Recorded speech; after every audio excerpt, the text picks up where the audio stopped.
What's going on, you brothers, man? It is your dude, Mr. International Passport, back again for yet another classic live stream. Hope you brothers are doing good. First and foremost, brothers, please press a 1 in the chat if you can hear me loud and clear, okay? Please press a 1 in the chat if you can hear me loud and clear, okay? How is my audio, brothers? How's my audio? Okay,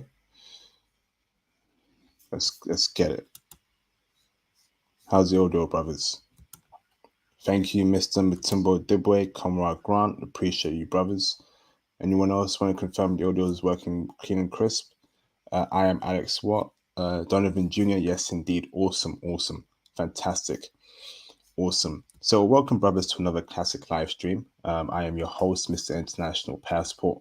I want to say a huge thank you to all those who have supported the International Passport movement for the past 8-9 years now, almost a decade.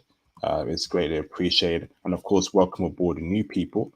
I accept and I embrace you with open arms. Okay. Tonight, make sure you hit the super chats, hit the cash app, support the movement and support the channel, and cop the new merch that I dropped, okay, last week. Support the movement and we're going from there, okay? And join the Patreon too. So, brothers, welcome to another stream. This time we'll be speaking about Kazakhstani women. A big stream tonight. And before I go any further about speaking about Kazakhstani women, we have a very special guest here called Mr. Bass Fuller. Bass Fuller, how are you doing, brother? I'm doing pretty well. How are you doing? I'm doing fantastic, bro. I'm doing fantastic, brother. Brother, before we go into the live stream topic, can you please give us a brief intro about yourself? Who you are, where you're from in America, and anything special or interesting about you, brother. Basically, originally I'm from a small West African country called Guinea-Bissau in the west coast of Africa. I have family also in another country called Cabo Verde and Senegal as well.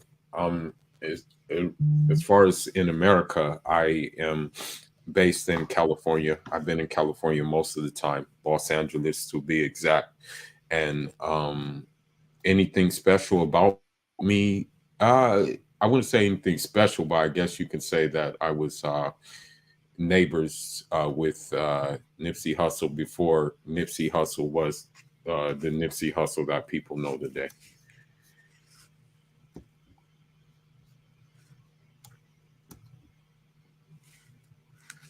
Can you hear me? Okay. Yes. Okay, bro. Okay. Yeah. Okay. So there was Nipsey Hussle. Oh, wow. Yeah. Rest in peace, Nipsey Hussle. Yeah, definitely. Great rapper. That's some bangers. Definitely, for sure. So let's get straight into it, brother.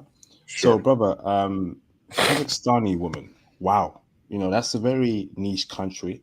Not too many brothers have been to that area of Kazakhstan. Right. Where were you at? What cities were you at? Were you in, bro?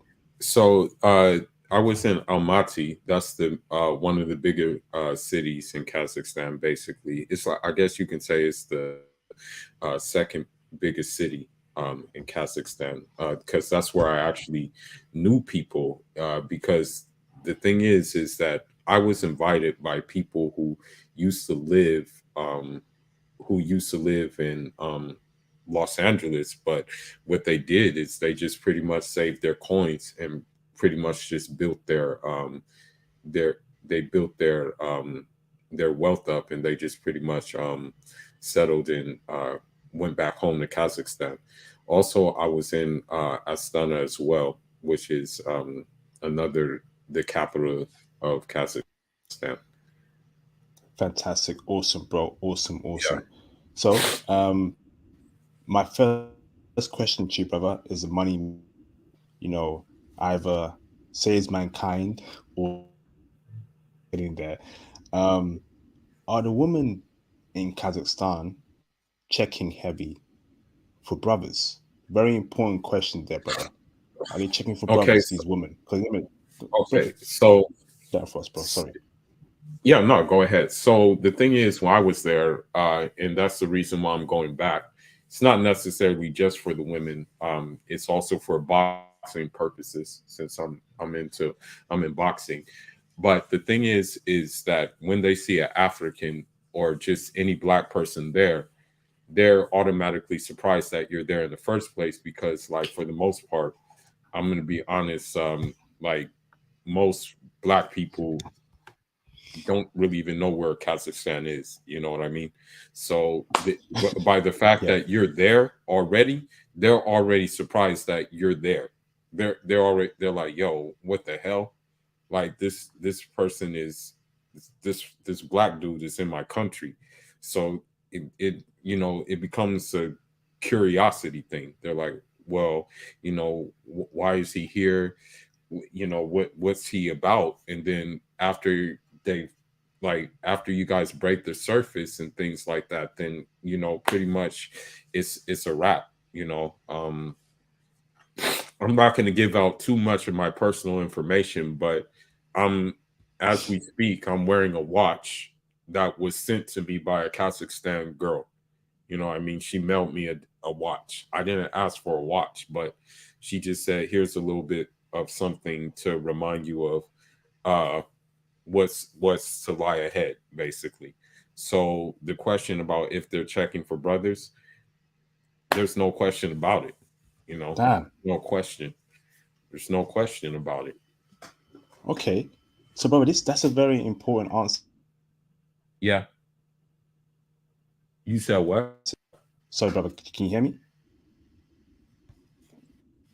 Yeah, I can hear you. Yeah, So I can hear that's a you. very important answer there, brother. Yeah. Kazakhstan is near Russia. It's in the Western Asian region, a region that hasn't been touched a lot by brothers in the past or even present. Right. But somehow these women are checking for brothers. Why is that? What is it about black men? I know that they've The fact that you know about their country is just like not. what's really good, because another thing too is like, obviously if you go there, you're gonna know, like you're obviously gonna have an idea about their culture and stuff like that. So they're already impressed by the simple fact that you took out the time to like research and things like that and actually go there, you know. And so with that being said, that's why they're pretty much checking for them. Another reason why they're checking for them as well is the simple fact that because of African infrastructure, you have a lot of athletes that are now competing for Kazakhstan, but they may originally be from, like, let's say Kenya, or one of these African countries, but they're just competing internationally for Kazakhstan. So when you have that element in that, the fact that there are now African athletes representing Kazakhstan, then that adds another layer to it. So these factors kind of like go in together. All of this factors into their interest in, like, black people. Okay. Yeah. Awesome, bro. Fantastic. Um, Sure. so my next question for you, brother, Sure. is when you are out there, what Hmm. were the best places you think brothers should go to meet, respectable women? And I'm gonna throw out a suggestion here, maybe a generalization here. I'm Okay. guessing Kazakhstani women, majority of them are wholesome, good women. They're not Yeah. westernized by what we see here in Nah, America. they're not. No, not. Okay, here's the thing. With Kazakhstan, you have like, contrary to belief, you have a multi-ethnic society. So in Kazakhstan, you may have people of, like, sure, you may have people of Russian descent. You know what I mean? Uh, uh, you also have people who may be of German descent.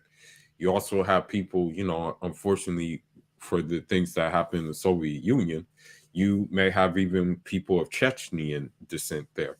So, like, you have all these factors and stuff like that. So, with that being said, you're going to meet a mixed bunch, but for the most part, they pretty much have the same MO when it comes to women, like when it comes to like traditional values, and when it comes to respect and things like that. Even when they party, it's pretty much like on a respectable level. It's not like super crazy or anything like that.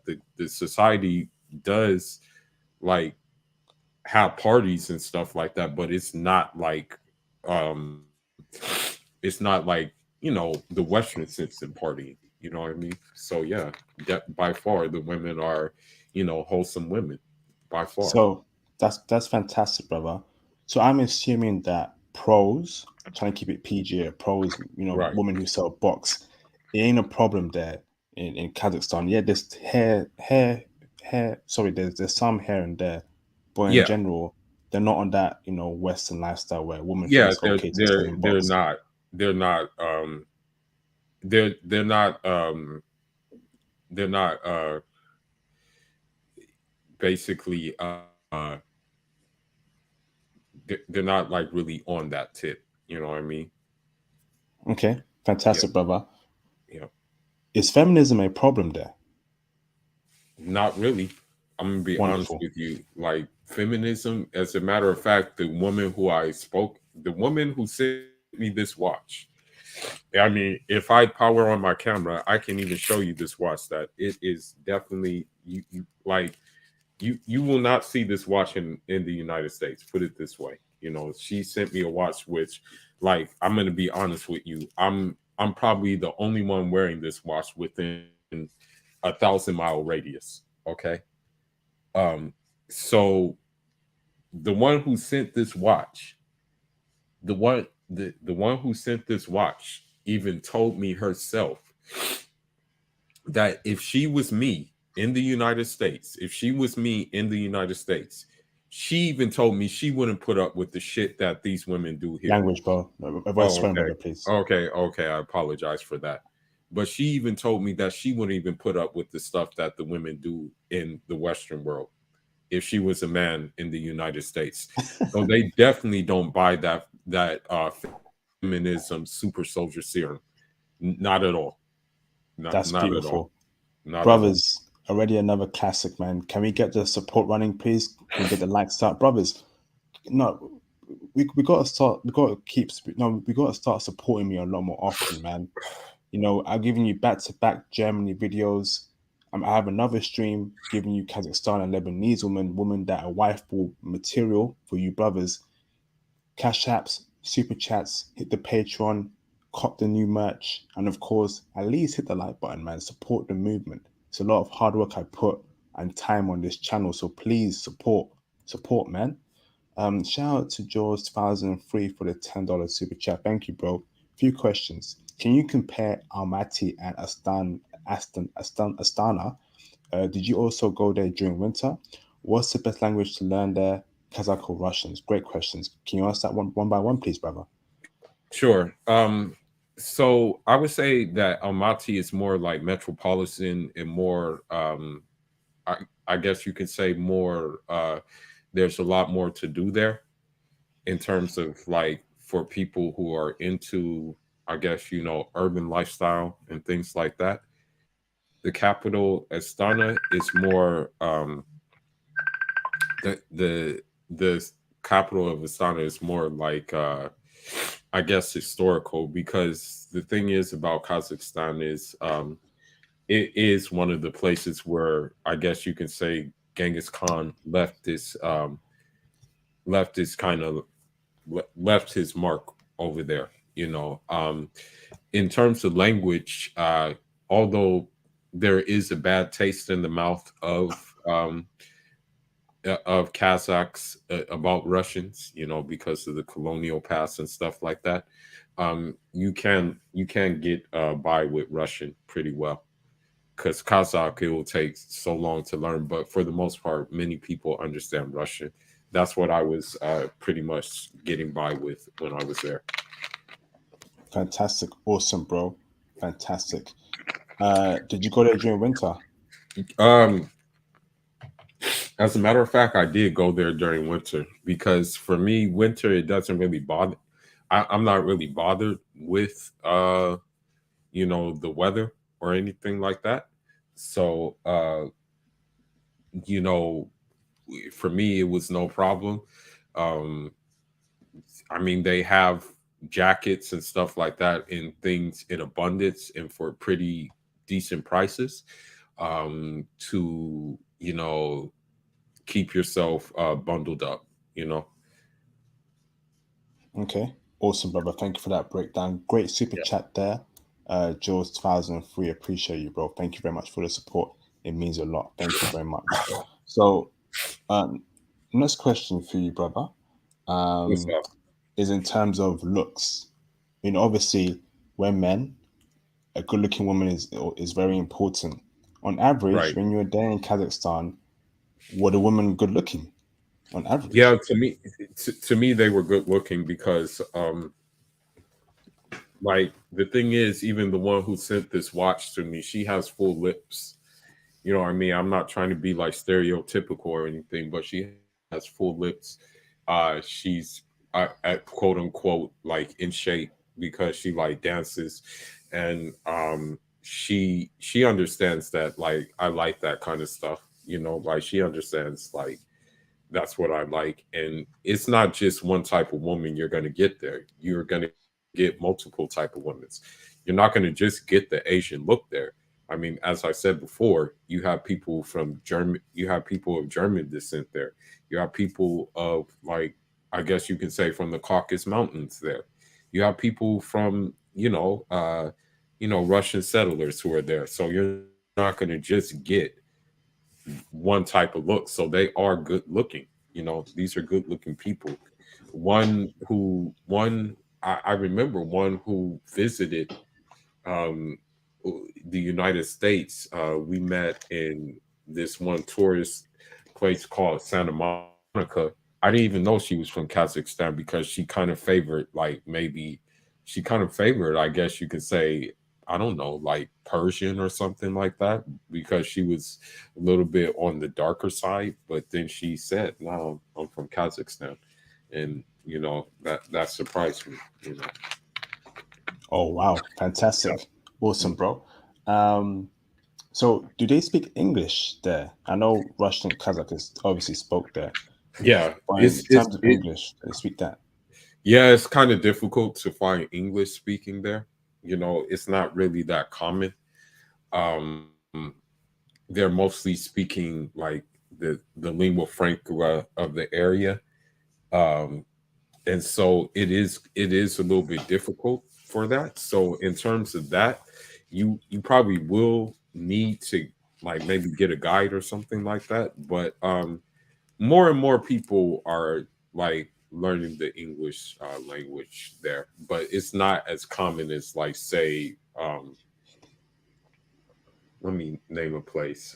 It's not as common as in Western Europe where you can go to like these different countries and pretty much have English being spoken. Awesome, thank you, bro. Yeah. Yep. And but avoid making noise in the background, please, bro. Sure. All right, thank you. Be very still. Thank you, bro. Yep. Shout out to Mr. Johnny Walker for the $5 super chat. Appreciate you, Johnny. Thank you, bro, for the support. I caught your Germany videos. Grateful for this fresh intel on Kazakhstan. Did the guests attend before or after COVID? Great question, bro. Yeah, this was actually before COVID, um, that I went there. It was yeah, right before the COVID hit.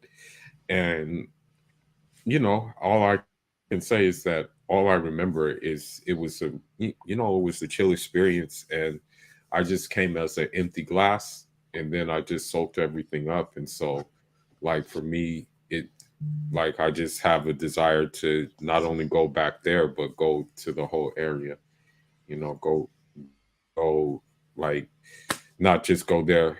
Go to Kyrgyzstan and also go to Chechnya as well, where I have a relative who's actually a soccer coach. Oh, fantastic, bro. That's awesome. Thank you, Yeah. Johnny Walker. Appreciate you, bro. Thank you, brother. Um, so next question for you, brother, is in terms of different other races of women there in Kazakhstan. So obviously Right. we'll find, a Kazakhstani woman there in Kazakhstan. Will we Right.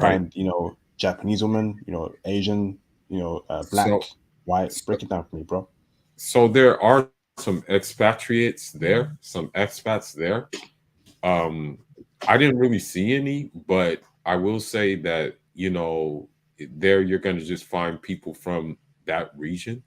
So you'll find Uzbek people, you'll find Kyrgyz people there, you'll find Chechen people, you'll find Russian people, um, you'll Bro, find, you might put your phone on silent, or I don't yeah, know, yeah, something is sure, beeping sure, in the sure. background and vibrating as well. Yeah, it's on my computer right now because I'm on my computer. That's it. But I turned it down though. Yeah, I turned it down. Okay, carry on, Yeah, bro. Thank you. yeah, no problem. Um, so you're gonna find those type of elements there. You're usually gonna find the people who are already in the area over there, but you will find a couple of expats there. Um, I remember there was like a Jamaican woman there, but it's not as common as like say it's not. You won't find like many expats as maybe you'll find in Western Europe. Okay, interesting. So you said that there's expats there. Doing what kind of job there, bro? Some, as I said before, those who are representing Kazakh stand in athletics are in athletics. So you'll have Kenyans and what have you. There's also going to be students there. You have African students who are opting to study in Kazakhstan. Um, and you also have, I want to say, just people maybe who are ambassadors for different countries who are there in Kazakhstan as well. Awesome, fantastic, brother. Hold on. Shout out to Mr. KW Leaves America for the $499 super chat. I appreciate you both for the support. It means a lot to me. Thank you very much. He says, met a Kazakhstan woman in Thailand. She was checking. Yeah, these Kazakh chicks, they're very hot, bro. I met one. I remember back in my college days, and she was gorgeous, man. Beautiful chick, beautiful. Shout out to KW, appreciate you both. Thank you very much. So next question for you, brother. Hold on, let me bring my questions up. Is so when you are out there dealing with Kazakhstani women, did you feel any sort of animosity from the Kazakhstani men? Like, why is this black dude with our woman, or was it all cool, brother, with them? To be honest with you, I have two of my colleagues who got married to Kazakhstani women, and I also have a Kazakhstani woman who loved Senegal so much that she just decided to move out there. So there really wasn't any animosity because of the simple fact that um, number one, it's not. Hold on, just a minute.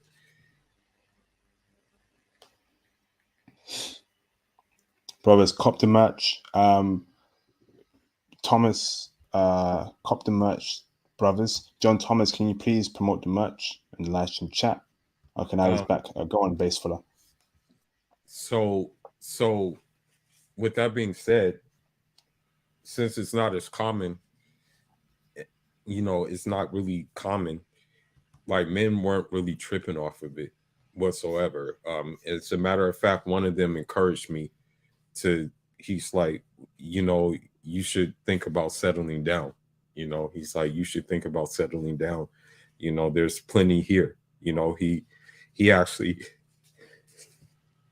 excuse me, he actually encouraged like me to settle down. So there's really no problem. It does it exist? I'm pretty sure it does exist. I'm pretty sure it does. But me, uh, uh for me, it really didn't like. I really didn't have that like effect because the thing is this, and I'm just trying to keep it brief. Like with the Nigerian dude who I know who married a Kazakh woman, and with the I think he was from, I want to say, with the Ugandan dude who married a Kazakh woman. I think the parents already knew right off the back that these were stand-up guys. The parents didn't. I mean, the parents wouldn't like.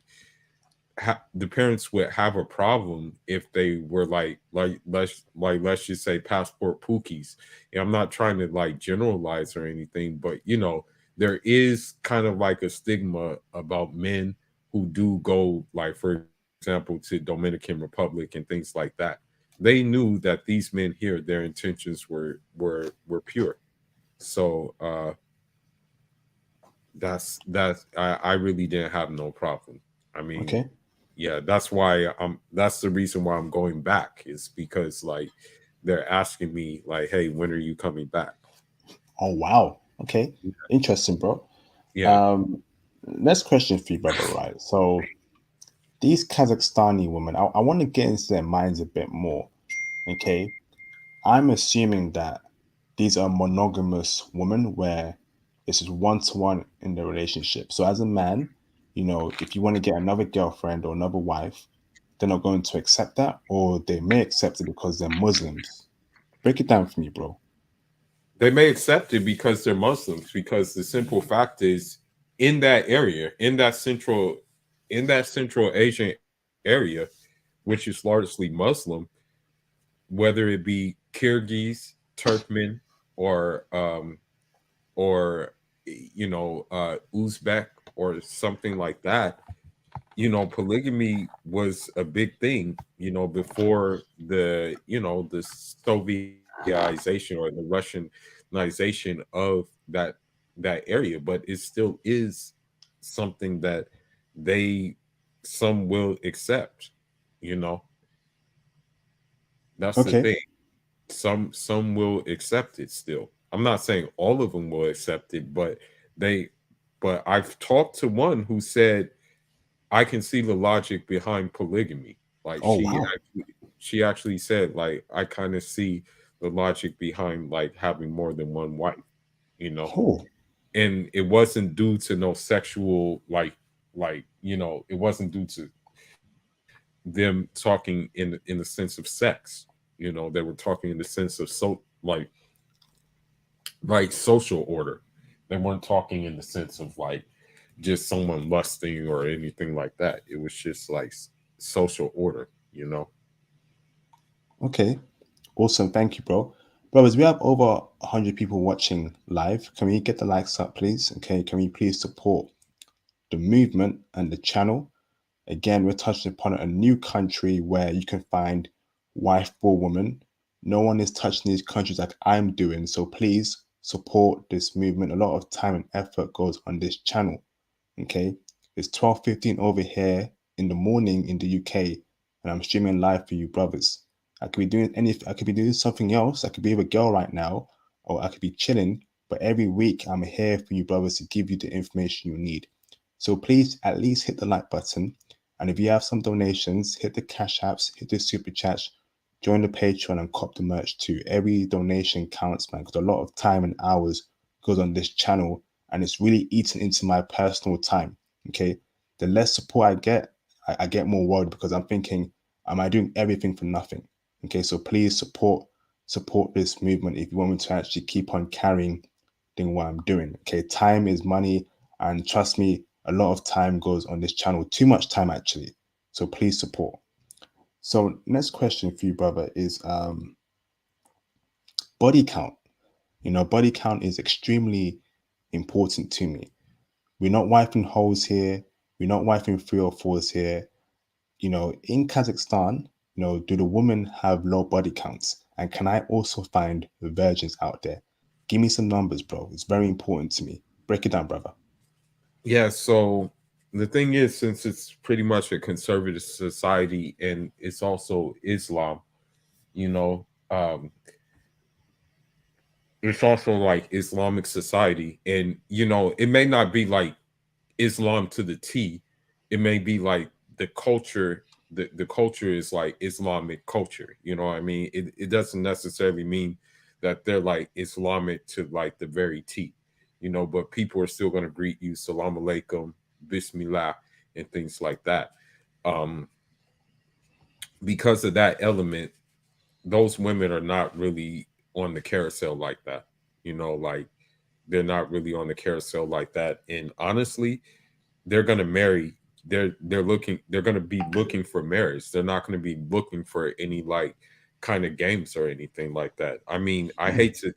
I mean, I the even the one who sent me this watch, the one who sent me this watch said like because the crazy thing how it started was like it started through me having a friend over there and me talking to the friend and stuff like that, her seeing me, and then it just like went from there basically.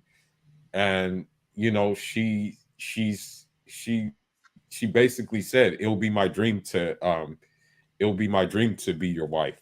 She said that. Oh wow. So and so when she said that, I'm like, I basically said, it's in the works. I said, Damn. inshallah. I said, inshallah, it's in the works. That's why I said, inshallah, it's in the works. I mean, that's why, she sent me this watch, and, that's just what it is with them. They're looking for marriage. And for the most part, if they're religious, that's going to trump everything. And so they're not going to be riding the carousel like that. The only ones who will be riding the carousel like that are those who have been exposed to the West for a lot, and that's like a minority. Okay. That's a So minority. you're telling me the majority of women there in Kazakhstan have a low body count. I'm talking minimum Yeah, two, yeah, two, minimum two, yeah, maximum two. Sorry. Okay, yeah, that's great, bro. And yeah. that's beautiful.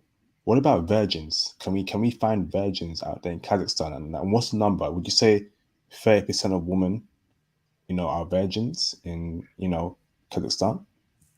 Um, the thing is about that, I can't really give you numbers, but from what I understand, the women are very shy. But once they warm up to you, put it this way, you really got something.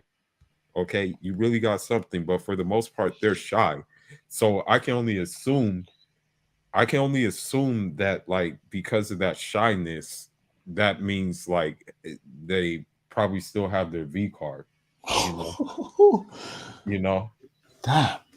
Okay. This is sounding very good, brother. Yeah, Brother, I'm a bit concerned here, right? So it's all the way in Western Asia. It's near Russia. It's yeah, basically untouched territory where ain't too much brothers going out there.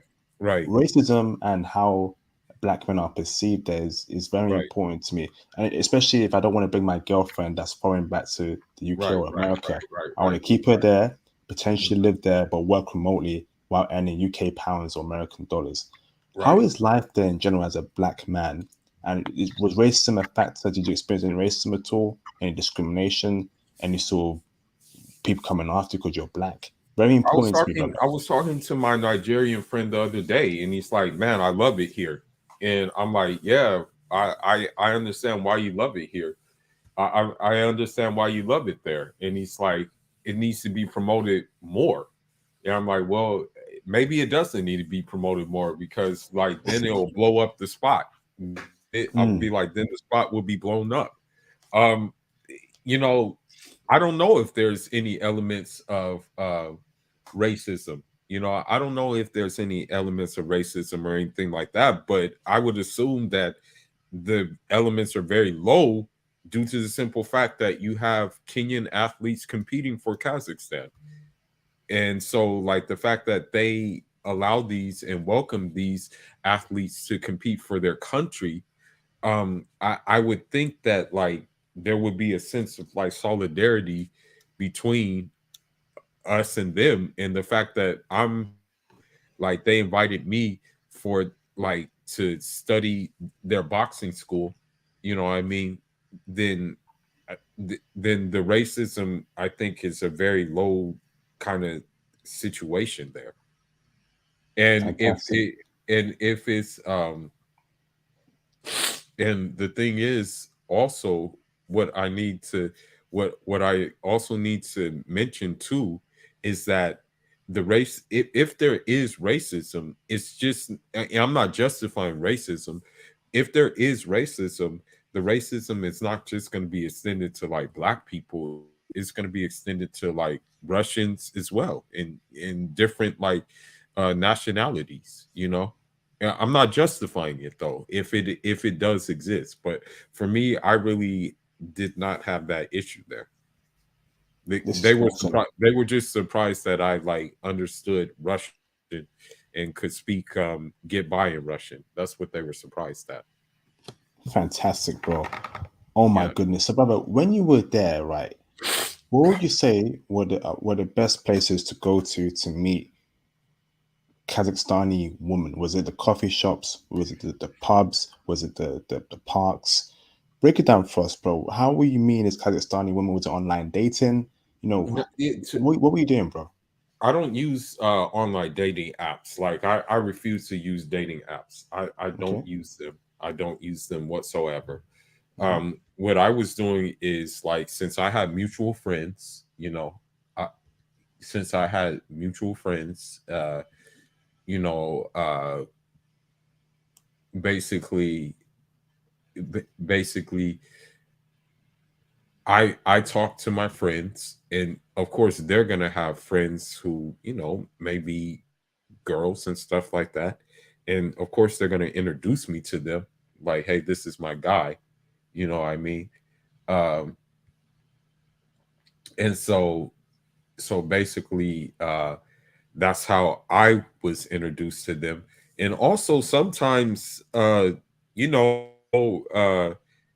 I'm not gonna lie, some of them they're shy, but some of them like sent choosing signals. Like Okay. if I was like shopping for something, like I right now I'm wearing right now I'm wearing like a papaka. It's called a papaka, and it's basically like this weird kind of furry hat, you know. When I bought that thing, you know, that papaka, um uh one woman just was like staring at me like up and down, you know. And she was shy, but I just kind of threw a smile, and you know, I said Dobry Din, which means like good day in Russian, you know. And she answered back, and you know, it went from there, you know. Wow. This is great intel so far. Hold on, brother. Let me read a couple of super chats real quick. All And right. I'm looking at one Kazakhstani chick. She's goddamn beautiful. She is beautiful. Oh my goodness. Hold on, hold on, hold Who on, is hold it on, that bro. you're looking at? Who is Give me it? a second. Give me a second, brother. Hold on. Shout out to Mr. Dealer for the $499 super chat. Support the channel. Yes, brothers, please, brothers, support me, man. Every stream I do, every upload I do, it takes hours to do. So please support, donate, show love to me, man. I'm out here in Germany. I'm giving you classics. There's more interviews on the way. There's more intel on the way. We're gonna have a big stream on Germany in the coming weeks. So please support me, man. Okay? Support the channel. Let's link up soon, IP. I've been to Kazakhstan. Awesome, brother. Please, dealer, reach out to me on IG as soon as possible, brother. Please. And then we'll get set up to speak to you more about Kazakhstan, okay? Thank you, bro. I appreciate you, dealer. Thank you, brother. Shout out to Mr. Conrad Grant for the $5 super chat. Thank you, bro. He says, IP, happy Friday. Great stream. I want to give you a shout out for all the hard work and research to get the intel for us, brothers. Seriously, show support, blessings. Thank you, bro, man. Appreciate you, Mr. Conrad Grant. And of course, I appreciate Base Fuller for coming on here to drop intel on Kazakhstan. Awesome. So I'm looking at a chick, right, called, what's her name? Um, Her name is called Sabina at Altinbekova. She is beautiful. Oh my goodness. She's like a Japanese chick, bro. She looks half Japanese, half Korean, half Kazakhstani. But she's like 6 foot, which is too tall for me. But she's beautiful, man. If that's out there in Kazakhstan, I'm booking that trip ASAP, bro. Yeah. I mean, you should, I encourage you to just like check it out. Like me personally, I just checked it out because a lot of dudes from the boxing gym are from Kazakhstan, and they encouraged me to come and things like that. And so I just said, why not? And so that's how it started for me. And I guess another thing for me that kind of won me points was the fact that I was so much into the boxing. And the point, and another thing that won me points was like I was willing to try out the local cuisine. Like I didn't ask for like, oh, where's McDonald's at? I didn't ask, oh, where's Pizza Hut at? I didn't ask. I just said, okay, let's get to it. Like so, in Kazakhstan, the horse is very important to them. So I drink I drank the horse milk. I ate the horse meat, and they were like very Horse happy meat. that yeah, yeah, I'm good on that, bro. Horse they, meat. I'm a pass on that, bro. I'm a pass on that yeah, horse stuff. I mean Carry on, it bro. to each his own, but I was even um I was open to the culture. That's the thing. I was open to the culture. And so because I was open to the culture, they kind of like appreciated that. Like that goes a long way, you know. Like my receptiveness of their culture, you know. Okay, thank you, bro. Yeah. I'll pass on that horse stuff. Not for Yeah, me. yeah, yeah. So It's yeah, so definitely. brother, so that's how you are meeting women, right? Yeah. Through As mutual. someone who goes out there with not any connections out there, Yeah. what should they do, bro? You're one black man. You're by yourself. You put that trip to Kazakhstan for a month Right. or a couple of weeks. You don't know anyone. Land off the plane.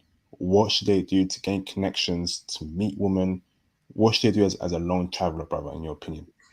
Um I mean, you're going to see some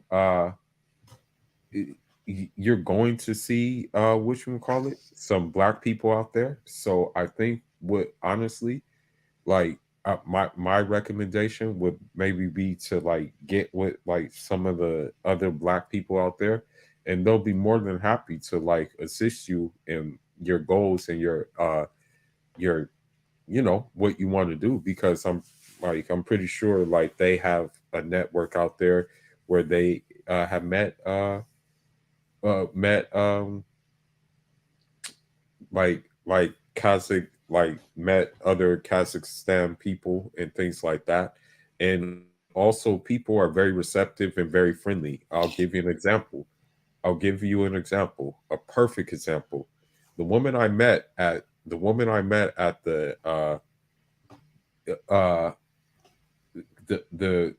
met while buying this hat, when I introduced myself and things like that and told her like uh where I'm from and things like that, she invited me to her house to eat. Damn. So she's like, "Yeah, you want to come to eat?" And I said, "Yeah, no problem." You know, said, "Yeah, sure." And I was there. I went there and I ate. You know, Okay. the thing is, interactions, they're still on natural. They're still, I guess you can say, in their natural element, because not every interaction is based off of, like, it's not transactional like how it is in the West. Like in the West, everything is pretty much transactional, especially when you're dealing with Western women. Everything is transactional with them. Mm, With them, it's more organic. Things beautiful. happen more organic. So for me, it was basically things happen in an organic way, you know. So I didn't like. So you may meet a woman there, and you may be able to like chill, right? So she can fill you out, and it doesn't necessarily have to be like a sexual thing. It doesn't necessarily have to be something like that. It can be like a filling out process. Like she's just filling you out. And it's not necessarily that she's trying to put you in a friend zone. It's just that she's filling you out to see, okay, w- seeing what the energy is like, you know? Okay. So that can work. Thank you, bro. Yeah. This chick, right, is absolutely beautiful. Brothers, go on Google and type in the chick called Sabina Altlyn Bikova. So that's ALTYNBEKOVA. She's a volleyball player. She is absolutely gorgeous, but she's 6 foot or 6'1". That's too tall for me, man. But she's a diamond. She's a dime, bro. She is beautiful. My goodness. She got those hips, long legs. It's a shame she's too tall, but if that's out there in Kazakhstan, what the hell am I doing in the Okay, West, bro? and What, not what, to what, cut what, you off, and not what to am I cut doing you here? off, Go on, not bro. to cut you off, but on my TikTok right now, there was a Kazakhstani woman who looked at my profile. So I just said, "Oh, okay." She looked at the profile. I added her. She added me back within a couple of seconds. So that's another element that maybe now. And I'm not advocating for dating. Dating websites. I think dating websites are kind of like, you're TikTok. playing you're playing Russian roulette. But the fact that she added me and then also she DM'd me and she put heart emojis on the DM. So it's like what the hell? Like what the hell? Like, you know what I Hold on, mean? bro. Like, So did she find you randomly, or did you post a video on TikTok and I then posted a you video put on tags TikTok. around about Kazakhstan and the cities? Is that how she found you? Yes, I put a video on TikTok because I put a video, like what I did with, because I work in tech. So I made an edit of the Kazakh Special Forces. I made an edit of the Kazakh Special Forces. Okay. She looked and liked the video. I looked at her profile. Okay. She looked at my profile. I decided, okay, I'll add her. And when I added her, she added me and then she left a DM and she put heart emojis, basically. How did she find your video? It may have been a hashtag, basically. Beautiful. Okay, that Yeah, might be a put a way, but hashtag. I put okay. hashtags. Yeah. This is great, bro. Hold on, brother. Shout out to Mr. Conrad Grant for the £4.60 cash app. Appreciate you, bro. Thank you very much. IP, another classic, show my support. He supported me on the super chat. Now the cash app. I appreciate you, Conrad Grant, Hall of Fame member. Thank you, brother. Shout out to Mr. Edwin, Mr. Johnny, 3663 for the £9.20 cash app. Thank you, brother. He says a question for you, Basefuller. He says, "Will the Muslim woman date non-Muslims?" That's a big question there, bro. Will they date Yeah, Christians? that's gonna be a problem. That's gonna be an Oh issue. man, I'm not gonna even cap. I'm not gonna damn, even cap. That's gonna be kind of like a taboo situation. sugar. Because but um some people are, I guess you can say maybe some families are receptive of it. Okay. Uh Now it is still taboo, but I do know a guy right now. He's from Zambia. He's from Zambia. He's not Muslim, but he's with a Kyrgyz woman, and Kyrgyz is next to Kazakhstan, and they're majority Muslim. But he's not Muslim, but he's still with this Kyrgyz woman. So I mean, I think there can be some ways around it. Okay, Okay, there can be some ways around it. I'm not quite sure because I myself, I'm Muslim. Um, but okay, but I think that there may be some action. There still may be some action.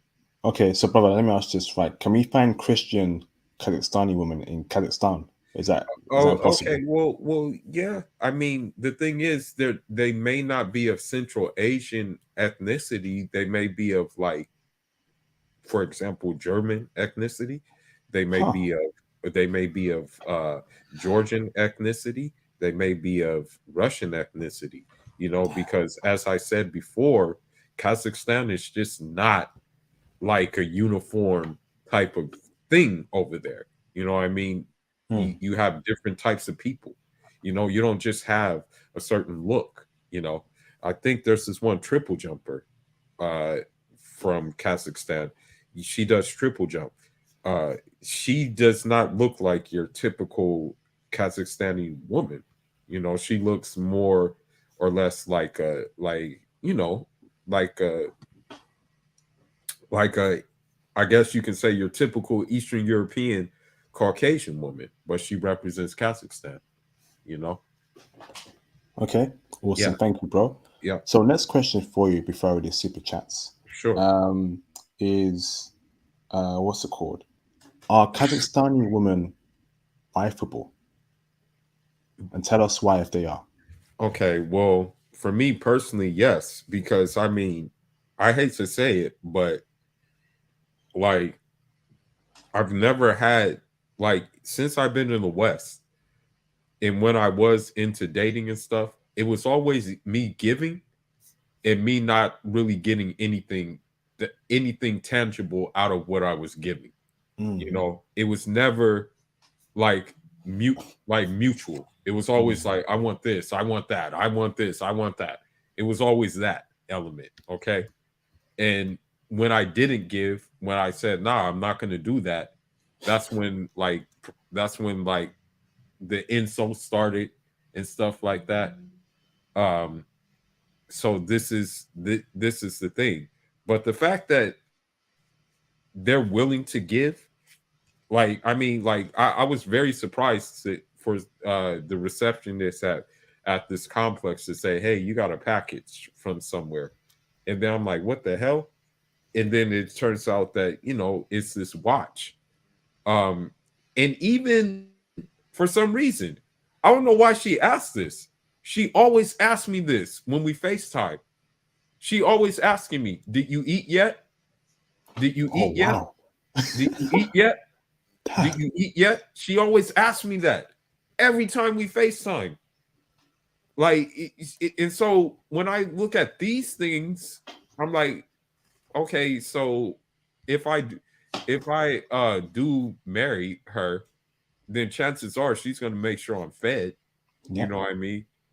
Um, even like for example, like since the time periods are different, uh, like she'll leave a message like for me to look at in the morning, and I'm like, shit, like, oh, sorry, Language, bro. sorry, yeah, sorry, I apologize, yeah, let me stop.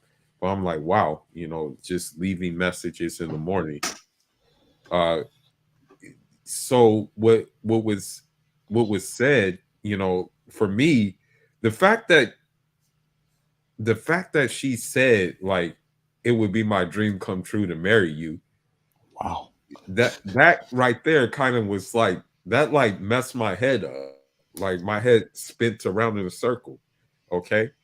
It, the thing is that unfortunately for her, she would be called a pick me in the United States. But she doesn't care though. I even told her like, the way you're talking, I said the way you're talking, they would call me they would call you like a pick me, and they would call you like a slave here. She even said it doesn't matter. It's only me and you that matters. Wow.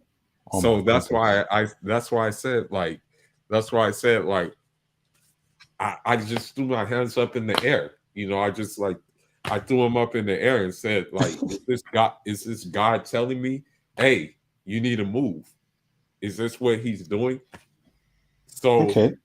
the thing is they're gonna want marriage. They're not gonna want like a casual fling unless they've been westernized. This is beautiful, brother. I have a follow-up question there. Yeah. Um, so suppose your wife her up, bro. What's your plan? Are you moving to Kazakhstan or are you bringing her over to America? Hell or heck no, I'm not bringing her to America. Listen, I already made up my mind. Okay. I made up my mind that I'm not marrying in America and I'm not marrying in the West, period. Okay. And once I do marry outside of the West, I'm not bringing a woman back to the West. I'm not doing that. Yeah. So even if that means me taking care of her and taking care of some of her extended family, because the Western money goes a long way in these places, you know, I'm not gonna bring her to the West. So we're gonna find a mutual situation, and chances are we're gonna stay in the Kremlin, since I already have family in the Kremlin. In Russia, you're talking, right? Russia. Right, That's correct, beautiful. Okay, brother. correct. So let's say, right, Right. plans have changed. You got to bring Yeah. her back to the US to live with you. Will she keep to her traditional Kazakhstani ways, or will she change to the American way? Men are trash, feminism, all that garbage. Now the thing is Basically, hold on, bro. Basically, how strong-willed are they to keep to their culture, or will they adapt to American culture, Western culture? from what I've seen out here, from what the ones I've seen out here, they kind of dibble and dabble a little bit, but they kind of keep their circle small, and they're not really on that. They're not really on that feminism type thing, but at the same time, they're not really checking for guys out here either, because they see what kind of guys are out here as well. Like, I mean, I hate to say it, but a lot of these guys have been turned out as well. Like, I'm gonna be honest, a lot of because even you see it in public. You see it in public here where the guys are not leading. You see these, I hate to say it, I'm just going to be devil's advocate. You see these strong masculine women Damn. leading. You see these strong masculine women calling the shots, and you see these like soft, docile men like just kind of like letting her do that. So that's why they kind of stay to themselves, you know? Awesome. All right, Yeah. thank you, So bro. yeah, Go on. so that's why like they just pretty much chill. They're not really in the mix like that. Awesome. Thank you, bro. Shout Right. out to Mr. Willie Beeman for the $10 super chat. Thank you, bro, for the support. It means a lot to me. Thank you very, very, very, very, very, very, very, very, very, very, very, very much. Hey, IP. Been a long time and hello to the chat. This place really intrigues me a lot. I'm on this Asian dating app, and Kazakhstan ladies are beautiful. I get lots of messages from them. I'm not sure if it's real. Awesome, brother. Appreciate you, brother. Um, all I'm saying is, brother, they are beautiful. I'm obsessed with this Sabina chick. You know, it's a shame she's 6 foot, but maybe we can work with that. Thank you, Willie Beeman. I appreciate you, bro. Shout out to Mr. Jaws 2003 for the $2 super chat. He says, "Do the women ask a lot for the bride price there?" Okay, you answer that, brother. Put it this way, you're not going to pay as much as you will in America. I had one woman ask for 50,000 for her bride price. Wow. All right, thank you, bro. Them, they're not going to ask for no 50,000. You know, they're not going to ask for that. They just care about the providing, the protection. That's what they care about, and you being a stand-up individual. Awesome, bro. Fantastic. Next question for you, brother. Thank you, Jaws 2003. Is Are they conservative? Are they conservative in their thoughts and what they wear and how they conduct themselves? Would you say they're conservative women, Kazakhstani women, or are they liberal? A little bit, a mixture of both. Some of them like stay more covered. Some of them do wear like things that show their shapes and things like that. Some do fall into that category. Um, but for the most part, they're pretty, they're pretty, I guess you can say, a mix in between. Like you're not gonna really find any that have like super duper short skirts where there's things showing that leave things to the imagination. You're not gonna really find that like that there. You're not gonna Okay. really find it. They're gonna be wearing dresses. Maybe those dresses show their figures and stuff like that. But for the most part, they're pretty covered. You know, Fantastic, bro. some do wear the some do find uh, you know, refuge in wearing the headscarf. You know, some do have that as well. Awesome, bro. Fantastic. Right. What about their mindset? Is the mindset conservative or is it liberal? Are they all about family, looking after their man? You know, they're not with that Netflix agenda, all that Okay, here's the nonsense. thing. Everything Here's it's the that thing about them. And here's the thing about a lot of Central Asia. Okay. Um, here's the thing about uh the here's the thing about Central Asia, and I'm still reading up about this myself because I never can learn too much about anything. I'm always an empty glass, no matter what. The thing about Central Asia is, for the most part, they have been nomadic people. Okay, they were nomadic people. They were very tribal people. Okay, there's tribal customs that they have that are still in place even in modern society. So their mindset somewhat still resembles a nomadic person. You know, it's still kind of, they still have that that nomadic bloodline in them. And so with that being said, the core values is what matters to them. Okay. Core values, cleanliness, honor, integrity, things like that are still a part of their bottom line. As a matter of fact, uh, in terms of the LGBT agenda, they're not playing that. They're not wonderful. playing that at all. That puts a smile on my They're, face. That's beautiful. they're not with that crap. Shout out to the Kazakhstani woman for keeping it real. Awesome. Um, Next question for you, brother, is let's see. Um, did you come across rich women in Kazakhstan, bro? Um, I mean, I didn't come across. I can't say I came across rich women, but I did come across like business women. I did come across working professional women. You know, what I mean, Okay. but at the same time, they have families and stuff like that. They were working professionals. They were doing things like that. I came across one who I came across one who was in the army, but she was still feminine, stuff like that.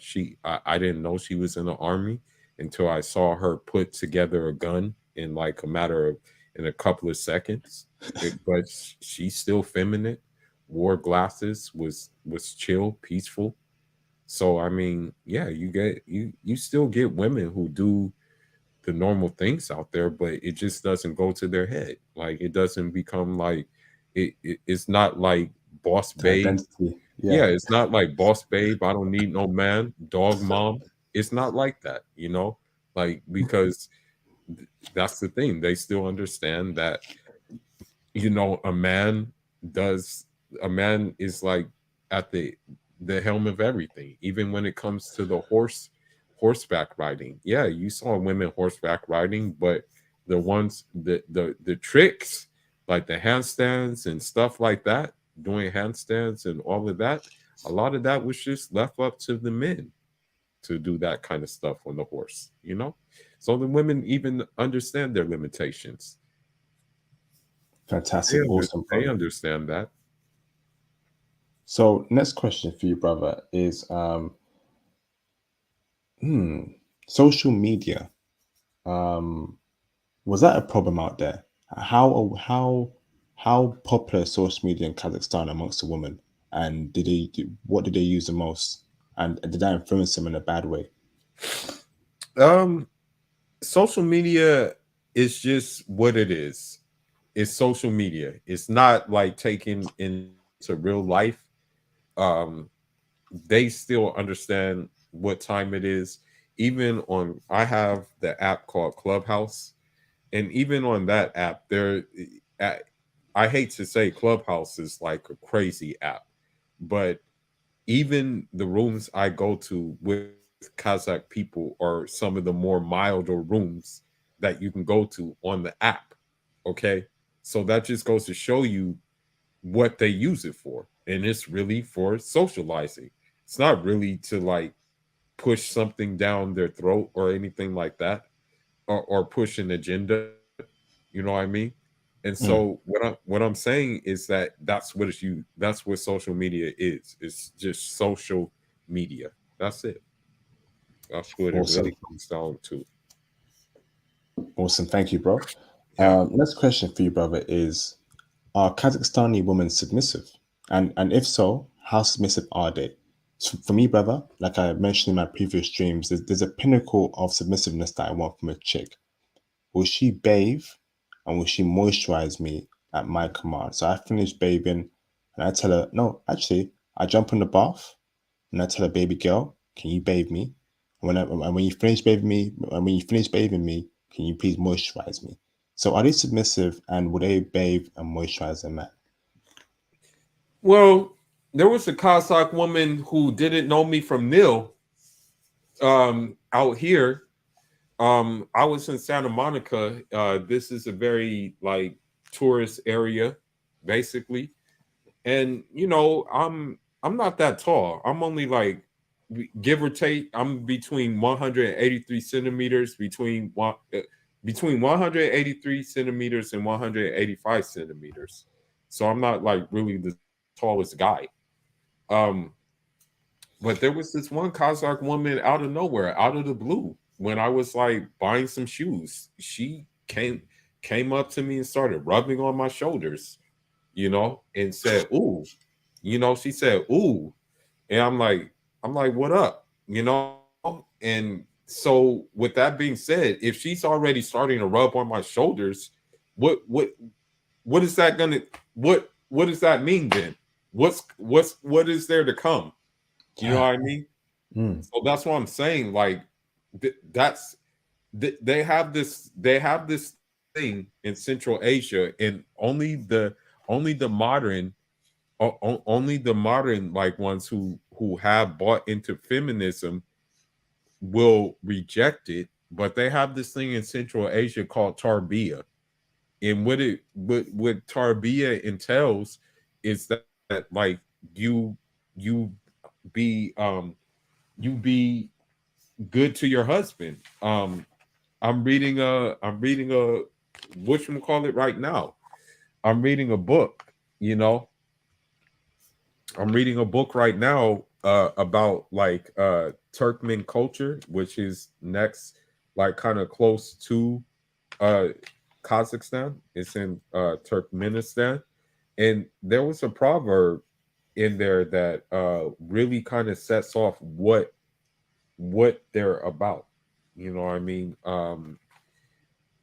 I mean, you can keep on talking. I can find uh I can find what it says, but it pretty much sums up uh it pretty much it pretty much sums up what they're about, you know. Oh, here it is. Here it is. I actually found it. I actually found it. Okay, so this this is to answer your question about submission. Okay, only the modern ones are against this though. That's the thing. Only the modern women who bought into this super soldier serum, feminist super soldier serum, are against this. Uh, it said the decoration and beauty of the home are the daughter and the wives. Okay, a rose is beautiful in the garden. A wife and daughter is beautiful in the home. So if they have proverbs like that, I hope that answers your question. Ah, fantastic. Awesome, bro. Um, Next question for you, brother, is so you're telling me, right, you were in the shoe shop in Santa Monica and a Kazakhstani chick just walked up to you and started rubbing your shoulders without any consent. That's correct, because like I guess she thought like I had like broad shoulders. Like she like I'm gonna be honest with you. I'm gonna be completely honest with you, bro. Um, I know this is gonna sound crazy, but I tell people all the time I'm not from this goofy world they live in, and I don't go by these rules. I say that a lot, and I think she recognized that because of the simple fact that I believe a man should be a real man, like, and what I mean by a real man, he should be like ready for whatever. He should be all areas should be covered. His mental health should be taken care of. His physical health should be taken care of. Everything should be taken care of. So I hate to say it, but like a lot of these men out here have like been emasculated, and that's why they hate me. Like the modern women here hate me because I won't allow myself to be emasculated. And I think she understood that, and that's why she rubbed on my shoulders, because she felt that I had broad shoulders. Damn. Okay. Thank you, Yeah. bro. Next question for you, brother, is clubs and bars. How was that scene there? Is that a scene to meet women? What? In Kazakhstan, or is there no point frequency because it's a Muslim country? Do they party What? there? They do party. They party. Yeah, for sure. They Okay. party. There's clubs there. Yeah, there's clubs, bars. Yeah, for sure. So is that a good scene to meet women there in the clubs and bars? I mean, there's a potential that you can meet women in clubs and bars for sure. Absolutely. You can check this. You can check out the scenery. They're going to be curious to see you in there. They're going to be like, hey, this black dude's in our club and bar. Like, what's his angle? Okay. Awesome, bro. Yeah, Fantastic. for sure. For sure. Next question for you, brother, is STI, STD rates. Is that a problem out there in Kazakhstan amongst the women?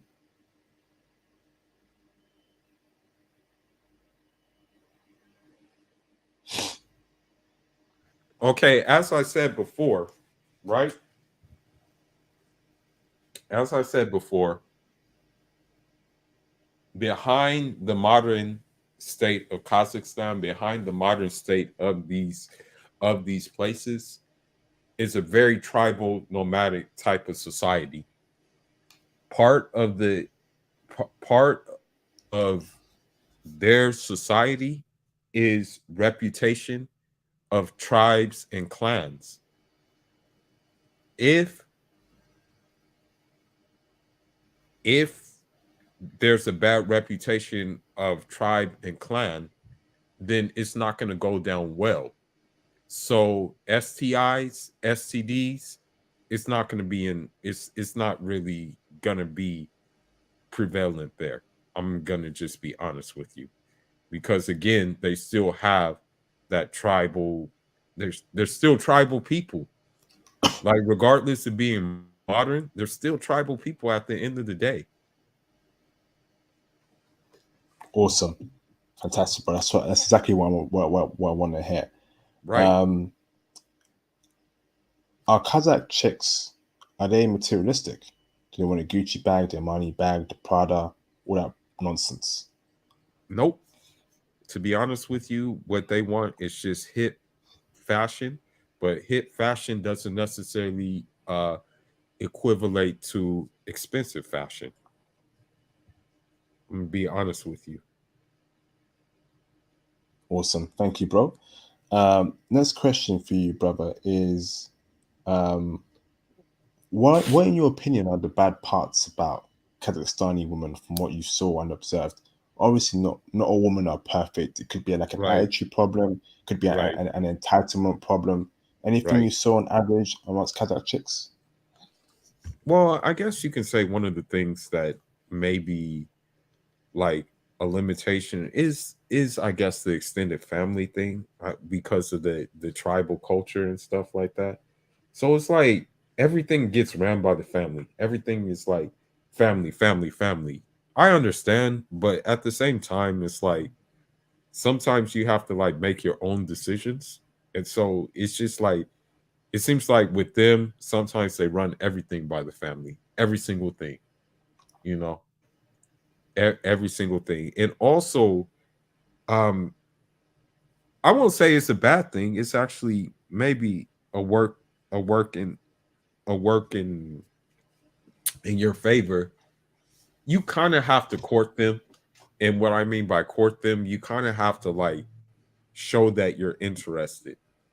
Unlike in the West, where you show that you're interested in these Western women are usually turned off by that, by you actually showing an interest in them.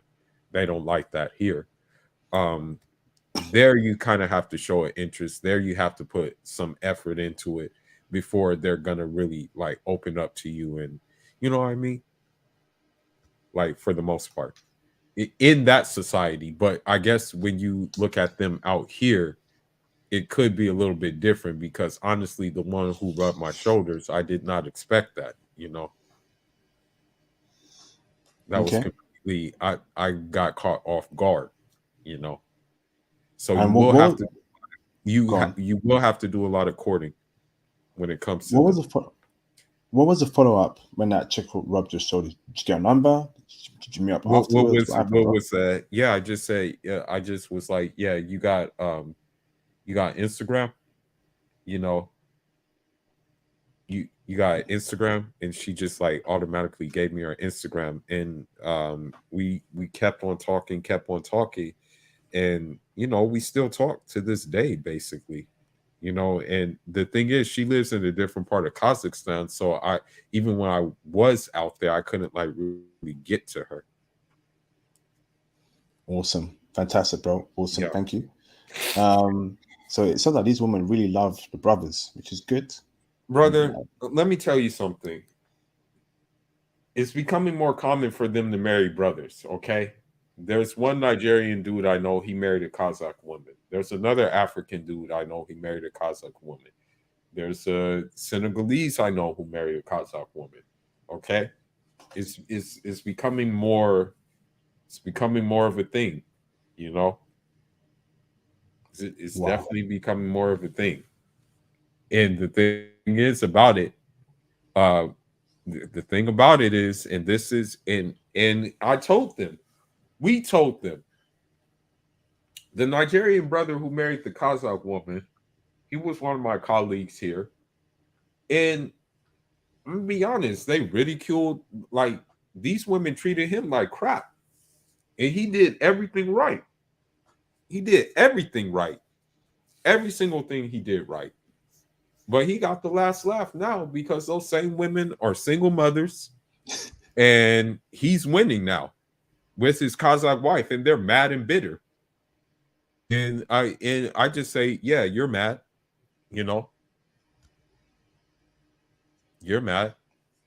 So what? You know? So what? You have to kind of think like that. You have to put yourself first. And once you find that woman that's going to be that real one, then then putting yourself first is going to pay off at the end of the day. Awesome. Thank you, Yeah. bro. Yeah. Next question for you, brother, is cold approaching. Did you? It's a Muslim country, Yeah. so how do we go about cold approaching Kazakhstani women, and what do we say to them to make sure that we're interested in them and want to take them out, to coffee to get to know them more? Yeah, just of course, the greetings of peace, health, salam alaikum, you know. Uh you still go for the, salam alaikum, and then they're gonna answer wa alaikum salam. And I mean, it would help to know some Russian, like Dobry din, which means like good day, basically. And you just introduce yourself. You just say, your name, and then you ask, for their name, and from there you just kind of go from there. I would wait for a choosing signal.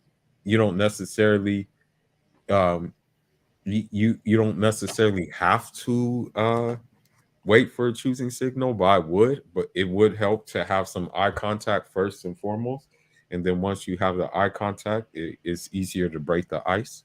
So yeah. What kind of tuning signals And do they give, also, bro? another good way is just to like maybe let, if you have someone there, just let your friend know, like, hey, what's up with that girl, Okay, brother. What kind of tuning signals do they give? Did you hear me, Okay, bro? yeah, the main one is staring. The main one is staring.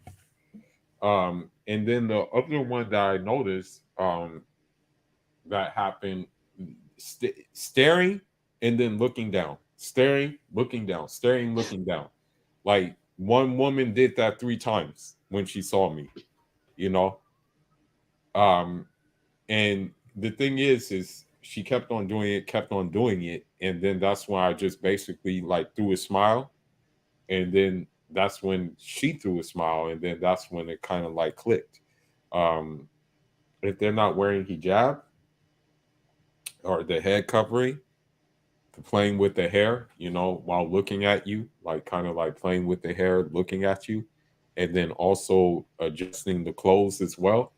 Like they're letting you know, like, hey, what's up? You know, they're letting you know, like, I'm available, basically, you know. And also the classic one, very classic one that happened. Um, they're with their friends, they walk past, you walk past their friends, and they start giggling. They start giggling. And I remember I was drinking tea. I was drinking a tea at this one internet cafe, and I was on my laptop, and a group of women just sat down, and they just saw me on my laptop chilling. They started giggling and stuff like that, and I kind of looked and then just went back to my work, and from there on out, I just went up and just said, "Hey, how's it going?" And it turns out that you know one of them said, "Yeah, my friend was kind of checking for you." Wow. Yeah, Awesome, bro. yeah. Um, I had a follow-up question there. Will it come to my mind again? Okay, I forgot. Brothers, get the support up flowing, man. Come on, brothers. We've got over 135 people watching. Support, support, support, support. All right, support the movement. What's going on, brothers, man? Another great information source for you, brothers.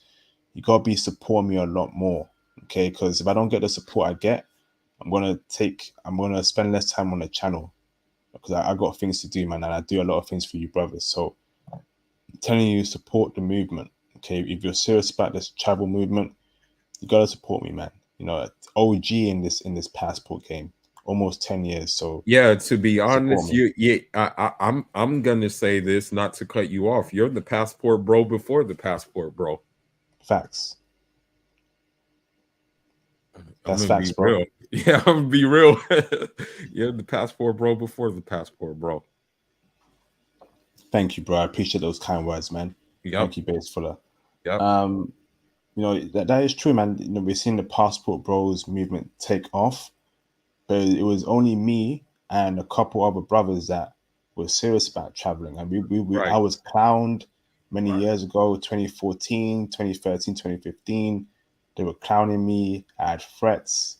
Then it picked up around 2019. I still got clowned.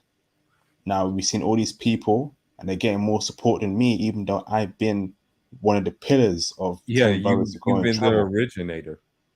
It's crazy, man. So, brother, you got to Right. support me more, man.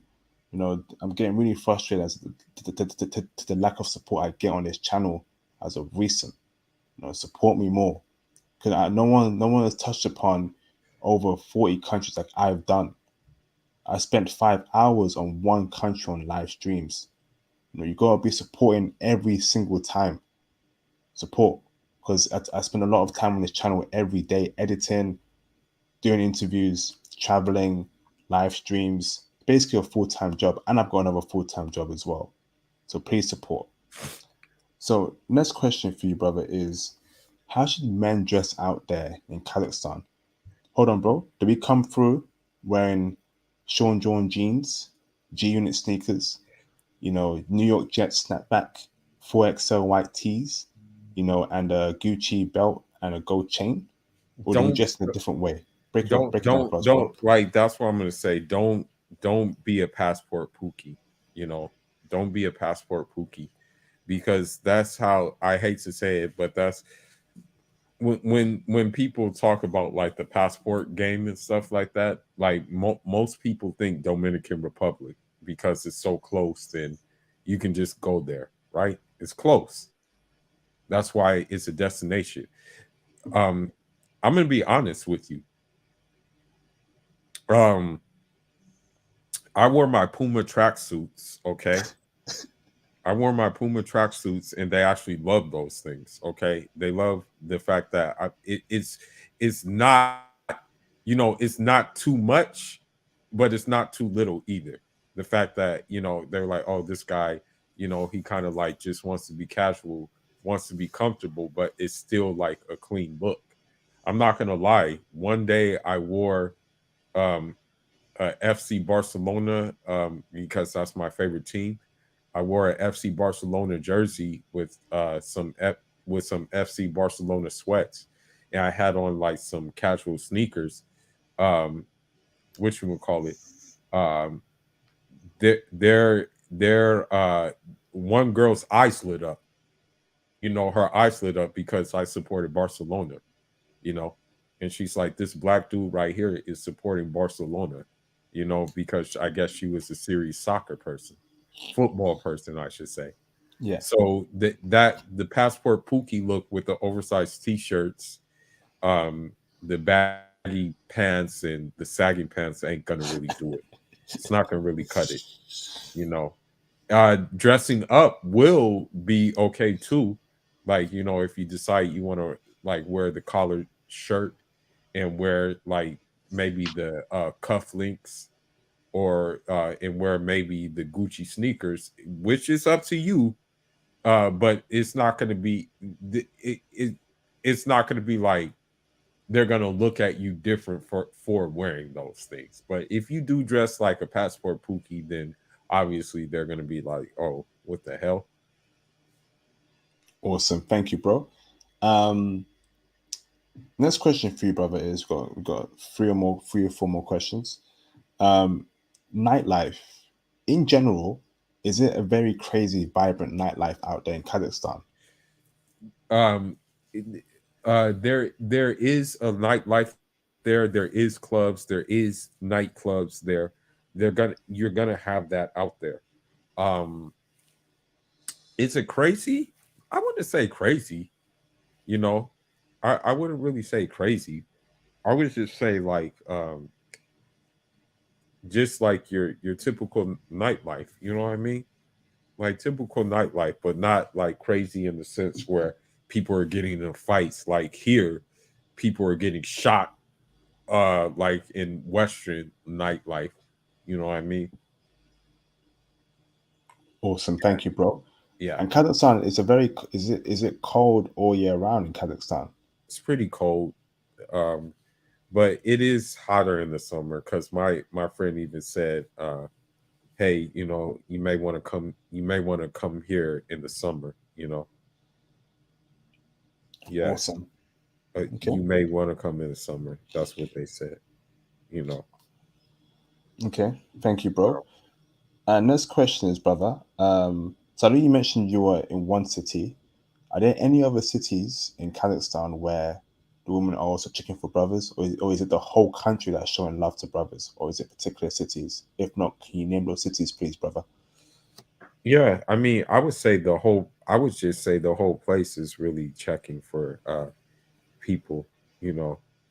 I would definitely say that the the whole the whole country is checking for like brothers because I mean, as I said before, like it's not that common that you're gonna find like people like black people there, so they're just like wondering like uh the- they're like, hey, what are these, what's this?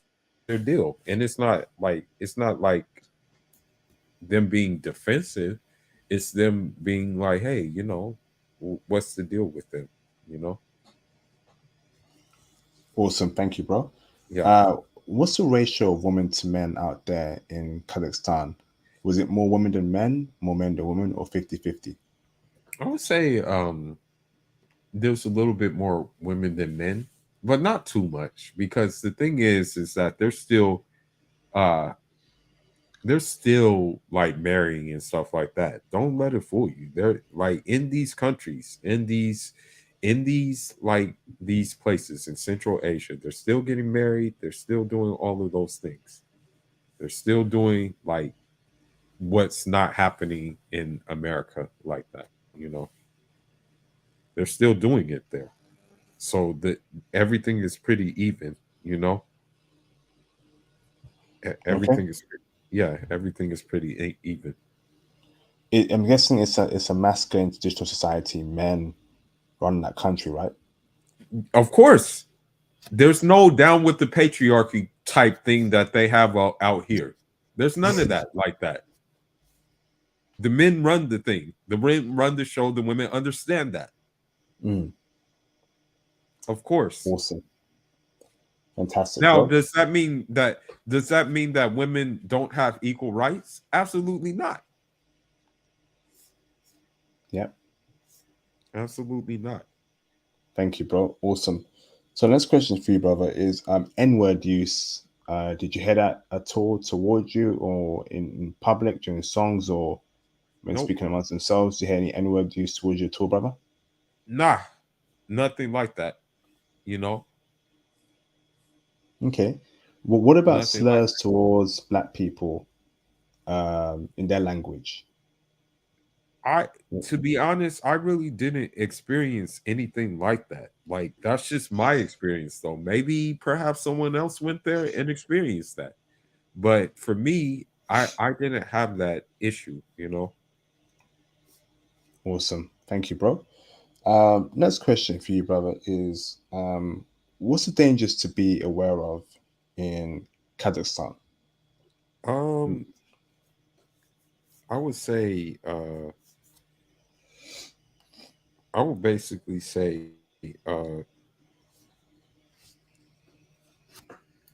you're gonna you're gonna be I guess you got to be aware of some people will I mean, of course, like anywhere, some people are going to try to scam you if they see you're a tourist. You know what I mean? Some people will maybe try to use you. You know what I mean? Mm, Some people will try to sell you things that they necessarily don't have.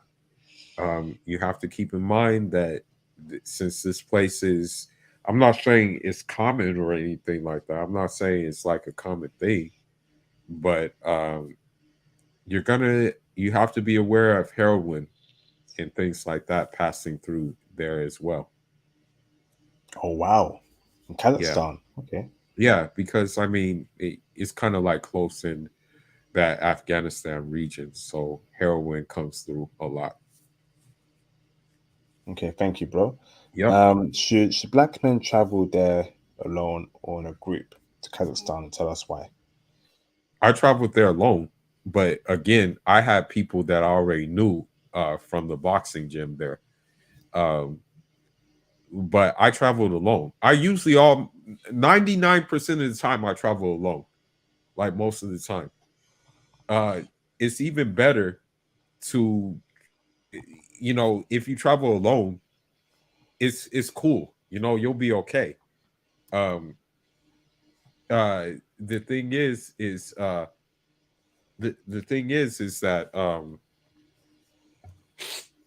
like there's many other Africans I know who went to Kazakhstan alone and they had no issue and they love it. You know what I mean? Okay. Awesome, Yeah, bro. there's African students who are there alone. You know. Awesome, brother. And last question is, brother. So Kazakhstan is safe for black men in general. to travel Yeah, to and live there. yeah, definitely. You're not gonna really have no problems. Like you're not gonna really have nobody try to assault you on the street or anything like that. You're not gonna have any of that in Kazakhstan whatsoever. Awesome. Yep. All right, thank you, bro. Yeah. Uh, let me read these last two super chats, and then we'll open up the phone lines. Shout out to Sure. Mr. Ali Lewis for the $5 super chat. Keep up the good work. Thank you for the kind words, Mr. Ali Lewis. It means a lot to me. Every dollar counts. Thank you, brother, for the kind words. Appreciate you, brother. Thank you, bro. Shout out to Mr. Carl Joachim for the $9.99 super chat. Thank you, bro, Carl. Appreciate you, brother, a lot. He says, showing my support from America, US to my UK brother. Thank you, bro. It means a lot to me. God save the king and IP. Thank you, bro. Appreciate you, man. God save IP. Thank you, brother. I appreciate you, Carl. God save you too, brother. That means a lot to me. Thank you, bro, for the support. So, brothers, that was a great first part of the stream. Mr. Bass Fuller, thank you, bro. I'll give you a minute or two, brother, to get something to eat if you're hungry or drink water, and then we'll be back to do the Q&A session when people call in. Okay, brother. So in the meantime, brothers, make sure you cop the merch. It's selling out quickly, brothers. You know, brothers like the issue checking for brothers white tee and the hoodie. So before all the merch sells out, and I have to do a part two, make sure you cop your merch. And when you travel, wear your merch and send me a picture. Okay. The merch is doing very well. So please, brothers, continue buying the merch, support the movement. Make sure you wear this outside and let people know that you are foreign gang over Western gang, okay? Cop the merch, okay? I'm also on the Patreon as well. And if you want to have that one-to-one IT consultation, I always tell you, brothers, man, IT will allow you to fund your lifestyle abroad. Okay, it's flexible. You can work anywhere around the world remotely. IT will never go away. We always need computers. So if you want that one-to-one IT consultation, or if you want to hear, explicit intel on foreign women all around the world, German women, Cuban women, Japanese women, and many other women on my Patreon Diamond tier. Join the Patreon Diamond tier, and let's have that one-to-one consultation. Or you can check out my other content there. To get in the Facebook group, you must be a part of the Patreon, and of course, if you want to get into our Discord server of high value males, you got to be a part of the Patreon too. It's very cheap, brothers. I'm not charging extortionate fees like other people are. Okay, I'm making my content and everything very accessible. Okay, so join the Patreon Diamond tier. If you are on Instagram, you can follow me on Instagram. Okay, here's a link to my Instagram, International Passport, and I will get back to you as soon as possible. Here's a link to it, brothers. Follow me on Instagram, send me a DM, I'll get back to you as soon as possible, okay?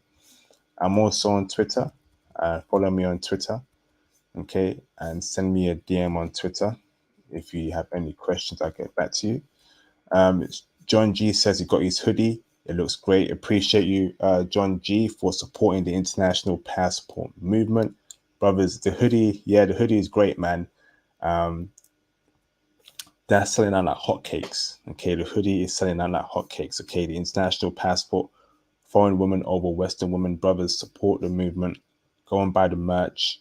Go and buy anything you want there before it sells out. Okay, and when it sells out, I've got to restock it again. Okay, so make sure you buy the merch, brothers. I put a lot of time into it. Okay, that'd be greatly appreciated. Support the movement. Embrace the movement, man. You're a part of me now. You're a part of the international passport ecosystem. Okay, so if you're truly for this movement, cop the merch, wear it out wherever you travel. Okay, we don't give a damn about these Western chicks anymore. We're about foreign women. So let them know that we have chosen foreign women over Western women. Okay, fantastic. Appreciate you, John G. Thank you, brother. So next one, brothers. Where is it? The link to the merchandise is here. Here it is in the live stream chat. It's also on my page, YouTube page, where here's a link to it, brothers. Okay, awesome. Here's a link to the Facebook group. But like I told you, brothers, you got to be a part of the Patreon to join the Facebook group. And the Facebook group is popping. The Discord is popping to be embrace the movement. Okay, embrace the movement. Everything is accessible for any brother. Okay, and here's a link to the Cash App, man. Like I told you, brothers, YouTube takes a 40% cut of each and every super chat. Cash App doesn't, so please donate by the Cash App as your first option. That'd be greatly appreciated. If you can't do the Cash App, super chats are fine, but please also support the channel by the Cash App. Support me, support me, support me, support me, man. So I'm taking this channel very seriously. Okay, I'm taking it very seriously. I'm spending a lot of time on this channel, editing, pushing out content, traveling. Germany is lit. Okay, and there's a lot more content on Germany coming on this channel. But please support me and the hours I put in. Okay, I need that support. It's very important. So let me open up the phone lines and let's get this caller show popping. Okay, please, if you can't call in, please Cash App and super chat your questions. Please be respectful to our guests, and please only talk about Kazakhstani women, nothing else. Okay, keep it on the live stream topic, please. Let's get it, man. Let's get it. So call in. Man, I wore my international passport merch the other day. I was getting looks, man. I was getting looks. It was crazy. Do you ship internationally? Yes. Send me the link in the back channel on Instagram. Okay, we'll do, bro. So call in. Call in now, brothers. Call in, and especially when it's getting cold now. So when you wear that hoodie out, that white hoodie that says "Foreign Women over Western Women," oh man, that's the vibe right there, man. Awesome. So call in, brothers, and ask questions to our wonderful guest, Mr. Bass Fuller. I see you, D. Thank you, bro, for confirming. If you turn your camera off, please. Let me bring in Mr. D. What's going on, Hello. D? Hello, What's up, hi. brother? Loud and clear, bro. How are you? I'm doing excellent. Oh, IP, I have to thank you for especially for covering this topic, because I've always known about Kazakhstan, but I just never knew what it was all about. So I'm really grateful for this intel to both you and the guests. Awesome. This is really awesome. No problem, bro. Shout out to Bass Fuller. Yes, for agreeing to come on the channel to drop gems on Kazakhstan. Thank you, bro. Do you have any questions for our guest, D? Yes. Yes, I have a question. Actually, no, before I answer. Do you have any questions for our guest, D? Guest D, I'd like to thank you so much for bringing up this Kazakhstan. It's awesome. Thank you so much. Okay, so my question for you is, in Kazakhstan, where is the, how can I say? I'm nervous right now. Kind of nervous right now. Sorry about that. Take it easy, bro.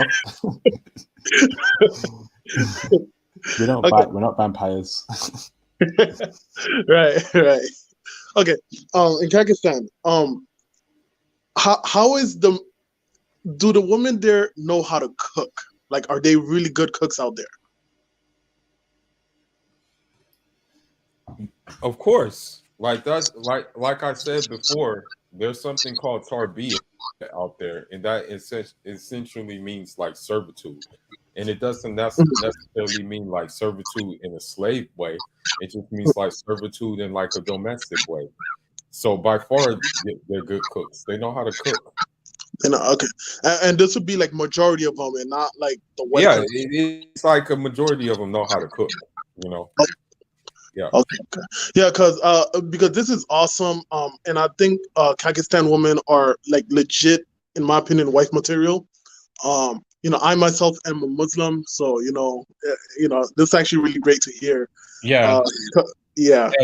Stay away from these Muslim Western women. Stay away from them.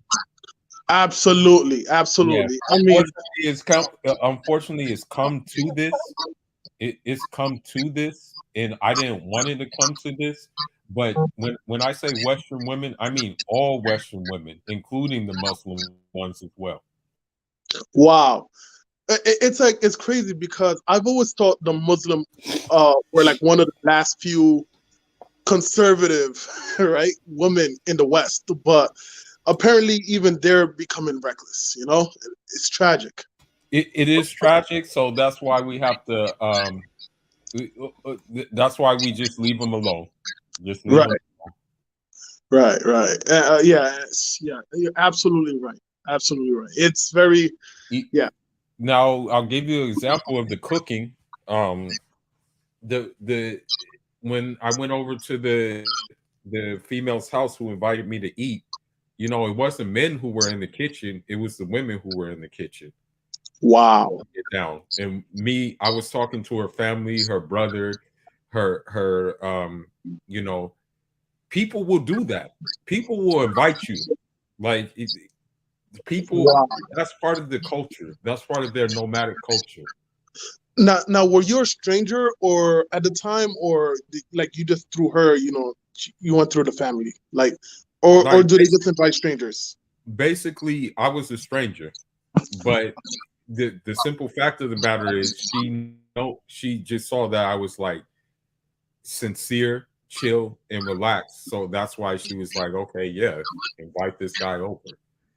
Thing Okay. is about Kazakhstan is, as I said before, it has that nomadic element still that tribal element, and hospitality is a big part of Right. it.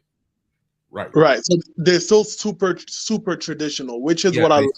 they still have their traditions. So Yes. that's why after that, after the Kazakhstan experience, and I came back to the United States, I said, yeah, never again will I even entertain another Western woman, even if she is Muslim. Even if she is Muslim. Yes. I put it upon myself. I said I won't even entertain her, even if she is a Muslim woman. Right. Yeah, Yeah. Wow. That's it's unfortunate it has to be like that, but hey, you got to look at your bottom line. You have no, to look out exactly. for your bottom line. Exactly. Like that's 100% fact. You know what I mean? And crazy thing is, you say you're from West Africa, right? Hello. Yeah, that's correct. Originally, Yeah, I'm from there. Correct. yeah. I've been to West Africa myself. You know, I've been to like Mali and Senegal and all Right. of that. You Right. know, yeah. And would you say it's more they're more traditional than West African women? Shoot, man, that's a good Sorry, question. bro. We're gonna keep on topic, bro. Okay, I'm sorry. Sorry to Yeah. change topic. Yeah, I'm yeah, sorry. yeah, Only yeah. Kazakhstani women. Got it. Yeah, Got yeah. That's another show in itself. Okay. Got it. Yeah. Yeah. I don't have much else to ask, but honestly, thank you so much for this intel. I've always wanted to visit Kazakhstan.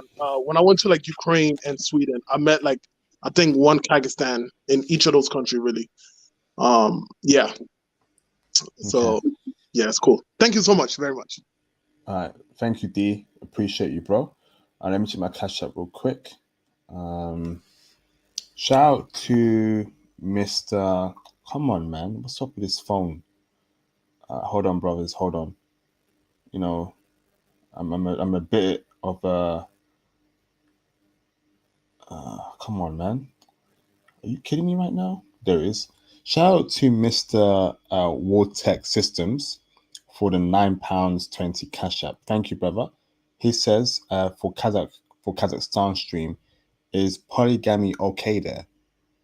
That's his question to you, Base Fuller. He asked about polygamy. Yes, so is it okay there, polygamy? Yeah, you can practice polygamy there. It's no problem. I don't know how common it is, but you can practice polygamy. Awesome. Mm-hmm. Awesome. Thank you. Great cash app there, Tech Systems. But it is a Muslim country, so polygamy is allowed, and you can practice it according to Base Fuller. So, brother, if you want 5 wives, go ahead, brother. Do I want 5? No, that's to Tech Job. Tech Job. If you want 5 wives, bro, you can have that option, brother. Yeah, that option is available. Now, I'm gonna be honest with you. It's unfortunate that, like, because of the Soviet Union, I'm not gonna sit here and like give a history lesson. The Soviet Union, you know, did some good and did a lot of bad. And so one of the bads they did was they kind of like try to like stop tradition, and polygamy was part of the tradition, you know. But now polygamy, they banned it for a little while, but polygamy is now back in effect in Kazakhstan. Yes, you can practice polygamy. Awesome. Thank you, bro. Thank you. Great super chat As a there. matter of fact, they look at it as a good thing that like you can maintain more than one wife. As a matter of fact. That's great, bro. So let me go into that question further. So let's say you got 5 wives, and they're all for you, or do they want to have another boyfriend on the side? Hell no. Okay. Excuse my language. Hell no. That doesn't fly. They're all for you. Right. Fantastic. In Islamic tradition, we're allowed to have 4 wives. So you know, that's so you're allowed to have 4 wives. So, and you're not sharing your wives. Those are your wives. Beautiful. Yeah, That's those are exactly your wives. Yeah. You're not sharing. Definitely not. You know, That's exactly what I want to hear. you know, may my dad rest in peace. May Allah have mercy on him. But he had 2 wives, and he didn't share his wives. And my grandfather, may Allah have mercy on him, he had 4 wives. Yes. R.I.P. to both. Base Fuller. Yeah, that's may fantastic. Allah have mercy on both of them. You know, yes, may indeed. Allah have mercy. Yeah.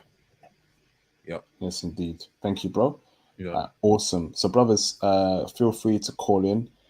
Feel free to send in your cash app and super chat. Chili Freeman. If you can't call in, Chili Freeman, I'd love to speak to you one-on-one on my IG. So here's my IG, Chili Freeman. Send me a DM, bro, and let's speak more about your knowledge on Central Asia / Western Asia. That'd be great, bro. All right, so brothers, call in. If you can't call in, please cash up and super chat your questions. We've got over 100 people. Don't be shy, man. Don't be shy. Use this time to ask questions, you know, because this is a very peculiar country where it's not been touched or tainted by the Pookie, Ray Rays, and the idiotic Western society. Yeah, and it their hasn't ideals. at all. They're not playing that. That's the thing. They're not playing that. If you're not going to be a constructive citizen, then you're obviously don't got no place there. That's just the bottom line. I have a question. Okay. Yeah. Do they prefer men who are nicely groomed, right? Such as like no facial hair, or do Nah, they? they like beards. They like beards. As Okay. a matter of fact, I'm not even cap. I was in the club over there, and I was in the club over there, and one couldn't stop touching my beard. Okay. Yeah. And do they also like guys are like lots of hair or clean cut? Like for example, I have dreads. So how will they look on dreads? Some like long dreads. Some don't prefer the shortcut. Like Okay, like a Caesar. yeah. Some prefer short. Some prefer the long hair. Some like it. I have braids. Like the thing is, like Fulani men before colonization, we used to wear our hair in braids. So I kind of like still follow that tradition, and you know they kind of like them. They like the fact that my hair was neat in braids. You know. Awesome. Thank you, Yeah. bro. D, I had to mute you there, D, because I'm hearing some really strange background noise, bro. I'm not sure if it's a connection issue or some background noise. So, what about in terms of height, bro? How tall are these women? Are they tall on average? Because that chick's, you know, she's 6 foot. I don't want to deal with no 6 foot chick, bro. Keeping it real. No, they're not really that tall. short? They're not really that tall in average. They're a lot are pretty petite. Now the European based ones though, the ones who may be having of German or Russian descent, they're a little bit more tall. They're a little bit more tall. So if you Give find, me like, for give me example, numbers. like if you find one, you probably are gonna find one like maybe 5'6", 5'7", maybe That's even cool. 5'9", five That's nine. cool.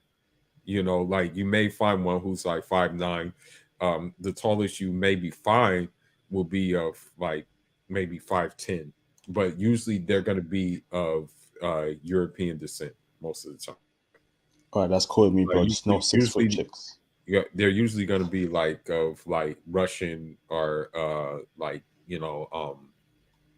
from that area. All right, awesome. Thank you, Yeah, bro. All right, yeah. shout out to Mr. Johnny Walker for the $5 super chat. Thank you, Johnny, again for the support. It means a lot to me, Johnny. That's a bro right there, man. New to the channel, Patreon supporter, super chats every stream and cash apps too. Legend already. Thank you, Johnny. Hey, IP. I might have missed the answer to my cash app. Do Muslim women date / marry non-Muslim men? Do you mind touching upon that again, Base Fuller, please? Sure, no problem. That's kind of like a catch-22 situation. And yes, it can happen, but it's not as common as like one of them marrying a Muslim man. But I'm not saying that it doesn't happen. As I said before, there's someone in the nearby country that I know. He's a I think he's from Zambia. Yeah, he's a Zambian brother, and he married or he's with a Kyrgyz woman who is traditionally Muslim. So I'm not saying that it doesn't happen. It's just not as common. Okay. Thank you, Johnny. And thank you, Base, for that. I appreciate you, brothers. Thank you. All right, brothers. I'll ask another question if I may. Yeah, but I'm hearing background noise. Do you mind dropping off and jumping back in, because it's like some really like a muffling background noise. I don't know if it's a connection issue or there's something going on in the background, bro. Maybe jump off the call and call back in.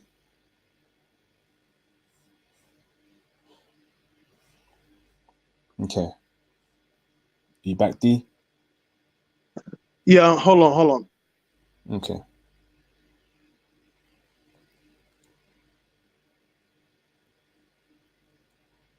All right. So why does that, brothers? Call in. If you can't call in, cash up, super chat your questions. Make sure you cop that merch. Make sure you join that Patreon too. Join the international passport ecosystem. The Patreon has the in-core after hours details about foreign women. Right, I'm setting you brothers up to live successful lives abroad, man, with women, IT, foreign women, merch. Join the international passport ecosystem and immerse yourself in it. You're now a part of the movement. So try and get more into it, man. You back, D? Yeah, I'm back. Can you hear me now? Yes, bro. Much better. Okay. Yeah, I'll put on the headphone. That's why. So yeah. Yeah. Okay. So this may sound like a silly question, but I'm gonna ask anyways. There's no overweight women in Kazakhstan, is there? Or is it as common as it is, in the Western world? Well, you're gonna find some like ones that are like overweight, but it's not as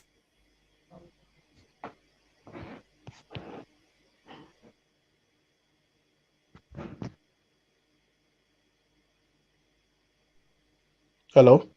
You good, Base Fuller?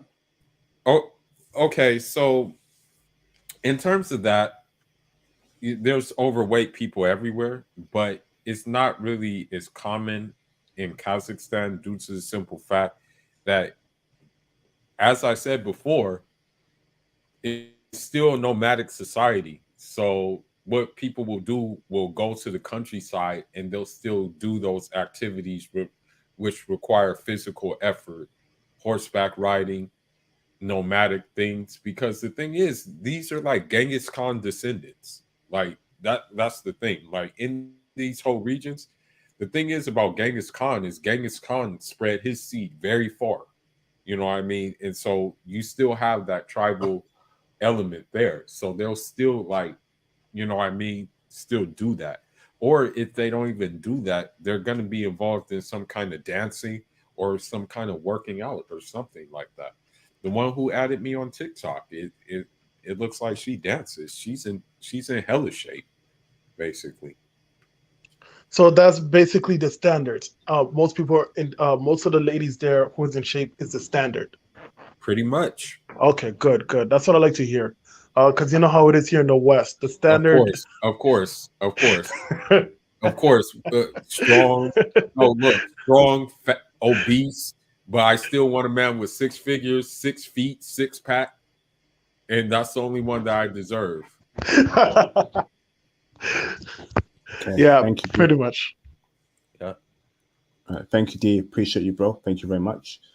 Shout out to Mr. Johnny Walker again. Thank you, bro, for the $10 super chat. Fourth or fifth time you supported tonight. Appreciate you, Johnny Walker. Thank you, brother. It means a lot to me. He says, "Can you confirm social media is not a problem there, and that if I want my wife to cut IG/Facebook, she's willing to do it? I take it folks are not absorbed by their phones." Go on, bro.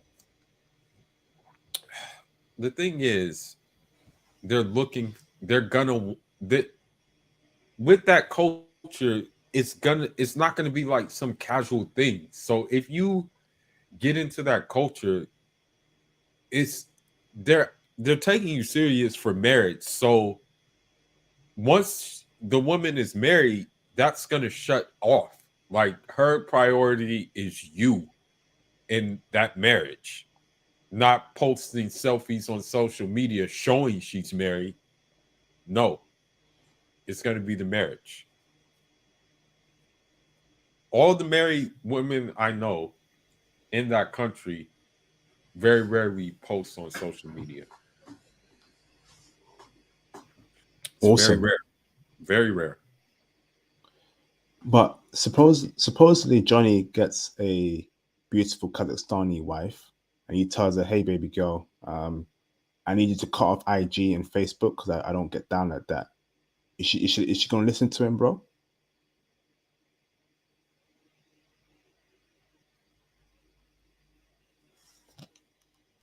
If she wants to keep the marriage and keep him happy, obviously she is going to listen to him. Mm.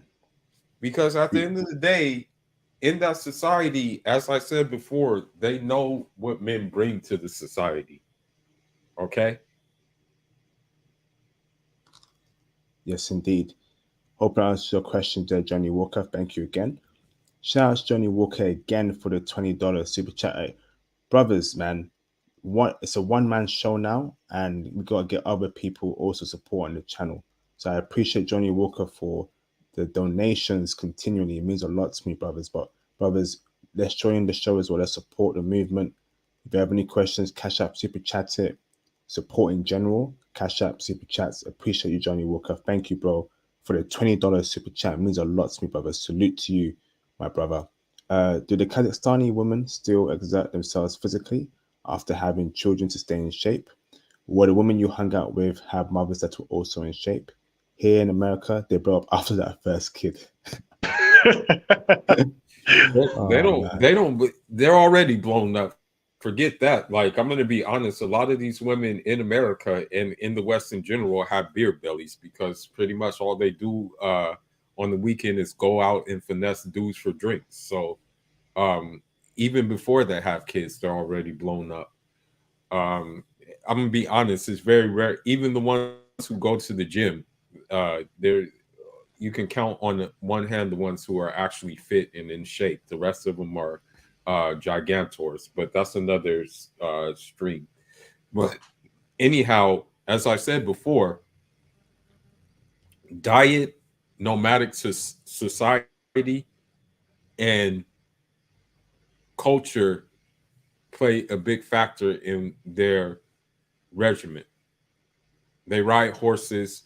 They they do they they do those kind of things. The thing is although Genghis Khan came from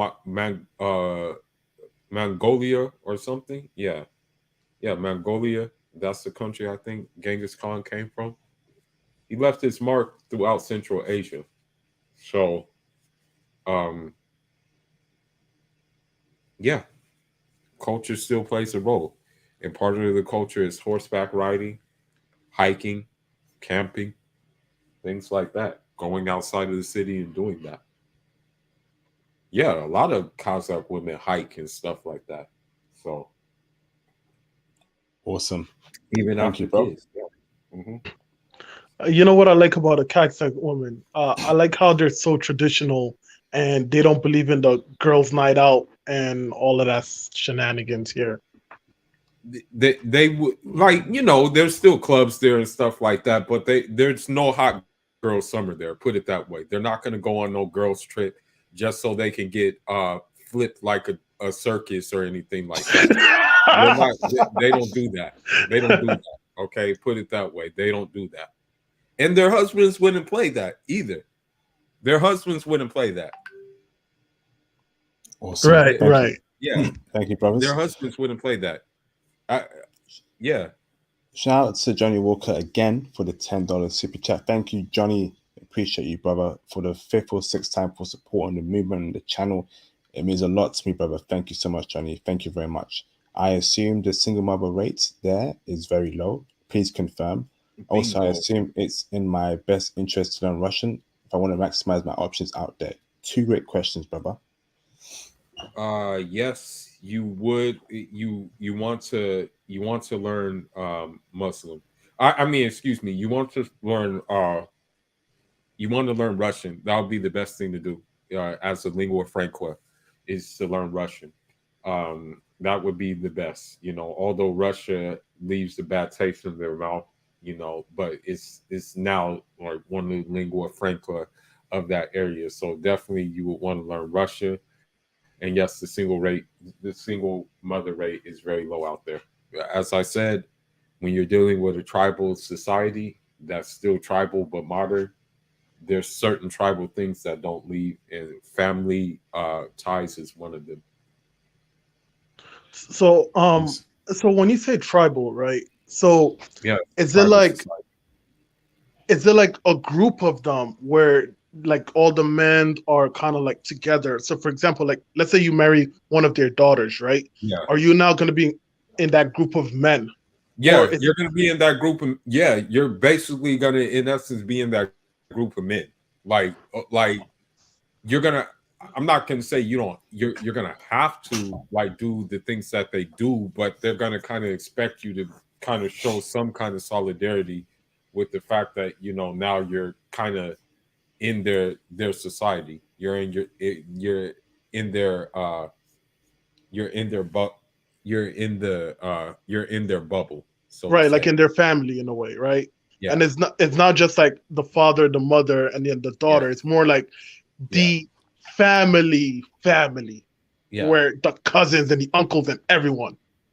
yeah. Right, But they do still have that tribal element. They do. right. No, oh, Okay. this is really Sorry. interesting.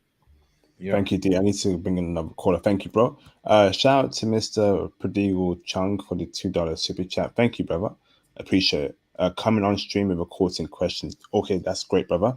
I see you there now. Can you turn your camera on for 1 second so I know you're not a troll and you're actually a brother? Gotta make sure that these trolls don't come up here and ruin it. A great stream so far. But it says devices not connected, Mr. Prodigal Chung, and I can't bring you in. So if you can fix that technical issue, then just turn your camera on in the background when you're calling, then turn it off before I bring you on the panel, just to verify that you're not a troll and you actually are a brother, aka Black. Okay, so while we wait for Mr. Prodigal Chung, a brother called Will was in the background, but he dropped off. So call back in. If you know who you are, call back in. There's a lot of space in the panel, so please call in.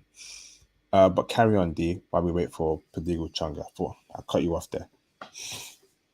Oh yeah. So basically, uh, Yeah, so you become part of the family. So I think that's like really, really awesome, and that's really good because I feel like that type of tradition is lost in the West, right? Where it's almost like a free for all, every woman for themselves, essentially. Yeah. Okay. Yeah. One last question before I go, because I'm trying to think of question on the spot. Normally, I write them down. Um, is it when is the like? Is it a good idea to move? Like, what's the crime rate over there? Essentially, all right. That's gonna be my last question. Sorry. You said what? What's the crime rate over there? Is crime rate like really high, low? Is it a No, it's medium? pretty safe. It's a pretty safe place. You know, it's pretty safe. Um, you have to understand that, you know, there were a couple of political upheavals at times, but you have to understand with their proximity to Russia, they're gonna be able to hold things down basically. Okay. Because for better or for worse, even though like the former USSR is you know, like the as I said before, the Soviets did a lot of messed up things. I'm not going to even cap, but they still maintained the relationship. You know what I mean? They Right. they Right. still maintain the relationship. So if anything really did go on, like Russia is literally a phone call away. Right. Right. Okay. Awesome. This is really great intel, man. Thank you so much. Um, I will definitely want to reach out with you. If maybe like later I can get your socials if possible. If that's okay. Yeah, no problem. Okay, cool. Thank you so much. And IP, I will definitely cop one of your merch. I plan on doing another Euro tour maybe late December, early January. I'm thinking about that. So I will copy merch, and if I do copy merch and I do travel anytime, I'll be sure to bring with me and take pictures. You're the best, Awesome. IP. All right. Thank you, D. Appreciate you, brother. Thank you very much. And I hope you're enjoying the Germany content. Thank you, bro. I will, and I'll keep in touch with you later on. Yes, indeed. Thank you, D. Uh, all Awesome. right. Yep. Take it easy, bro. Let me bring in Mr. Joel Kirk. Hold on, brother. Shout out to Mr. Chili Freeman for the $4.99 super chat. Thank you, Chili Freeman. Appreciate you, bro. He says, keep grinding, G. Thank you for the kind words, bro. Almost 10 years um, doing this stuff, man. And I need more support from you, brothers, more engagement, more donations, because, like I said, the first 8 years, I took no donations. It was only last year, brothers told me, IP, you got to start allowing us to support you, blah, blah, blah. We're here for you. So I'm a genuine person.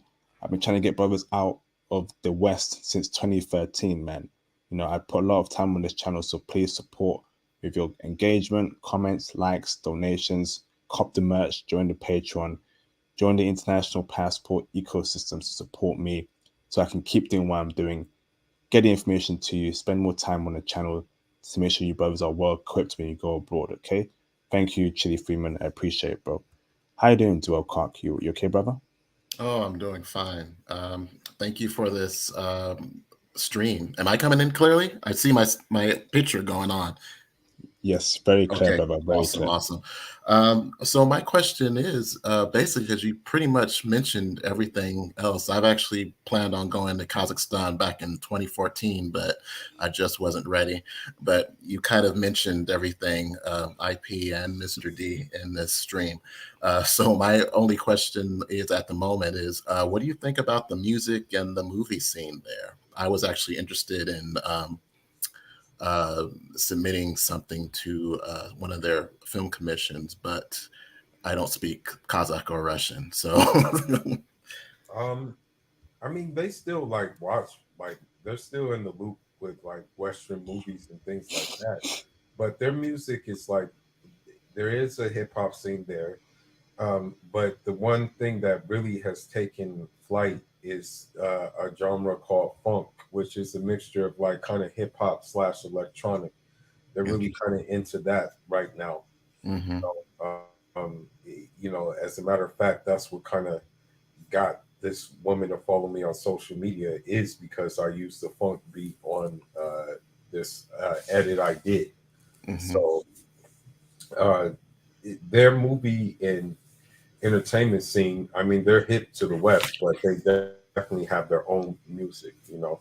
And as a matter of fact, they have punk music and they have their own rock music and things like that in native Kazakh language. So they definitely are going to have those kind of things going on for sure. Okay, interesting.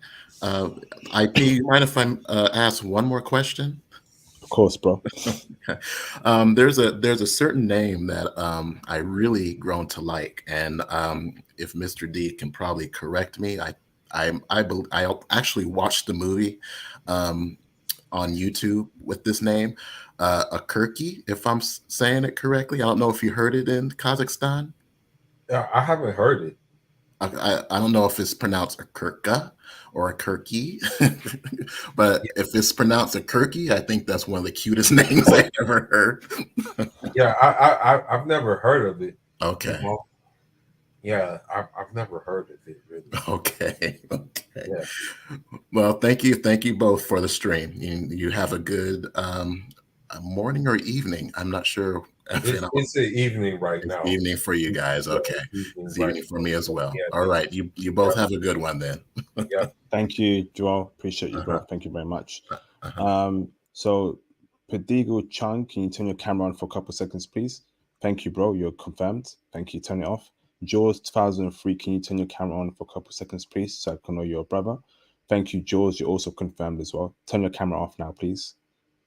Awesome. Let me bring in Mr. Pedigo Chung. After that, I'll bring you in after Jaws, okay? Give me a second. What's going on, brothers? Can you hear me? Loud and clear, bro. How are you? I'm doing very well, thanks. Big fan of your channel, man. Love what you do. Big fan. Oh, thank you, bro. I'm hearing feedback. Oh, give me a second. Hold on one second. Feedback. Am I better now? Okay, great. Awesome. So, yes, are you English, bro? A little bit. I spent some time in Yorkshire. Can't hear. Can you brothers hear? Can you hear me? Yes, can you hear I me? can hear you now. Yeah, I hear feedback, bro. Oh my goodness. Give me a second. Hold on. Okay. So we try and fix that, bro. Let me put you on mute. And let me bring in Jaws 2003. Try and fix that, okay, real quick, bro. What's going on, Jaws? How you doing, brother?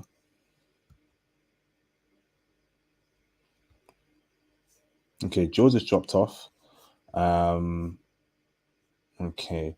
Oh yeah, so if you close your YouTube, Pedigo Chung, you probably have YouTube and stream mode on at the same time. No. How do I sound now? Do I sound better? Okay. I still have feedback.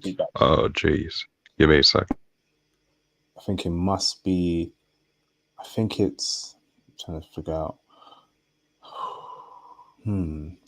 It's probably YouTube. Let me bring in Jaws while you fix that, Pedigo. Okay, I'll come at you afterwards. What's going on, Jaws 2003? How you doing, bro? I'm doing good. How can you guys hear me? I hear you loud and clear, brother. Loud and clear. Awesome. Thank you for having me again. It's been a minute since I've been back on your channel, but thank you for having me again, IP. No problem, brother. Welcome back, Jaws. Always gonna remember that iconic James Bond villain. Oh yeah, most definitely.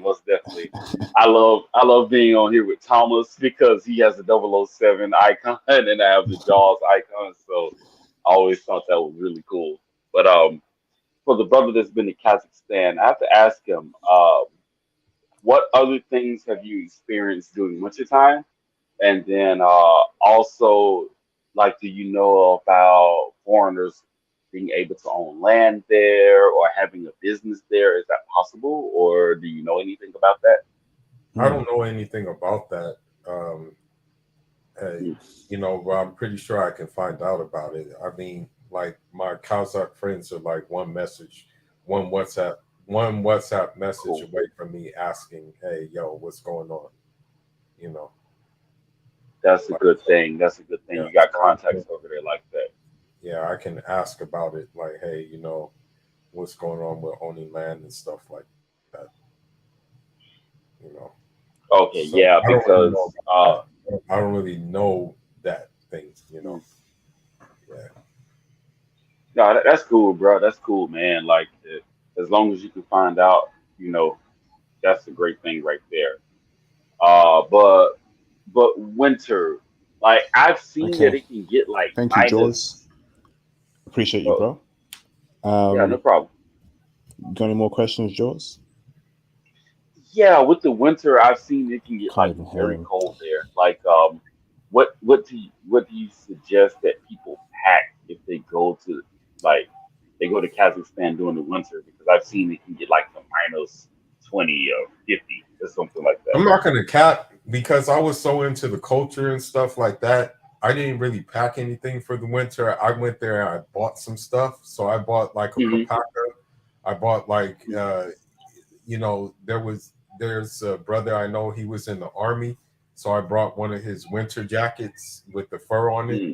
And Hmm. I just wore like the papaka and I wore the I think it's called or ushanka, yeah, or ushanka, the little fur, little hats. Hmm. Like, so I just kind of like absorbed the culture because, like, obviously they're wearing it Cool. for a reason because it's cold over there. So I say, okay, Oh why yeah. not I wear it since it's cold over there? And so that's what I Mhm. did. That's what I did. Okay, that's what's up. That's what's up. Yeah, Like that's a good thing to know. So yeah. Sorry, I know how to George. prepare for over there. Do you have Sorry, George, do you have some background noise going on there? Like any TV or music playing? Oh man, like you can hear that. My son is watching TV in the other room. Like I didn't know you could hear that. Let me try to close the door and see if that helps. How does Yes, that please. sound now? Much better, bro. Much better. So one more Cool. question, brother. I got to bring in other callers, okay? Okay, yeah, not a problem. With that being said, how long does the flight take from America going to Kazakhstan? It depends on like where you are coming from America.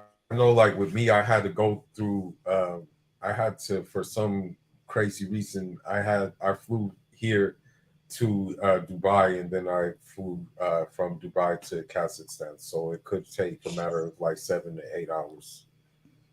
Because Okay, that's not bad. yeah, you will have to lay over. Okay, There's no yeah, I'm in straight flights. Florida, so. There's no straight flights to Kazakhstan. You're gonna have to lay over. Hmm. Okay. Thank you, Gotcha. Jules 2003. Mr. Johnny Walker, I see you, brother. You can turn your camera off. Thank you, brother.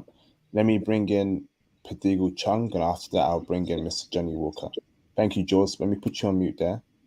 Let me bring in Mr. Padigu Chung. Let's get it. What's going on, Hi, fellas. Padigu? Do I sound a little bit better now? Yes, it's gone. Fantastic. Excellent. Hello? Yeah, as to your previous query, I spent some time in Yorkshire, mate. Awesome, bro.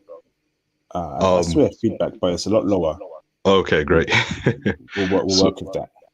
So with the courting process, I wanted to ask, I've heard there's something about like having flowers. You can't have like, you need to have like an uneven amount of flowers or something of that sort. I didn't see that out there. I don't really like see that out there for me, like personally.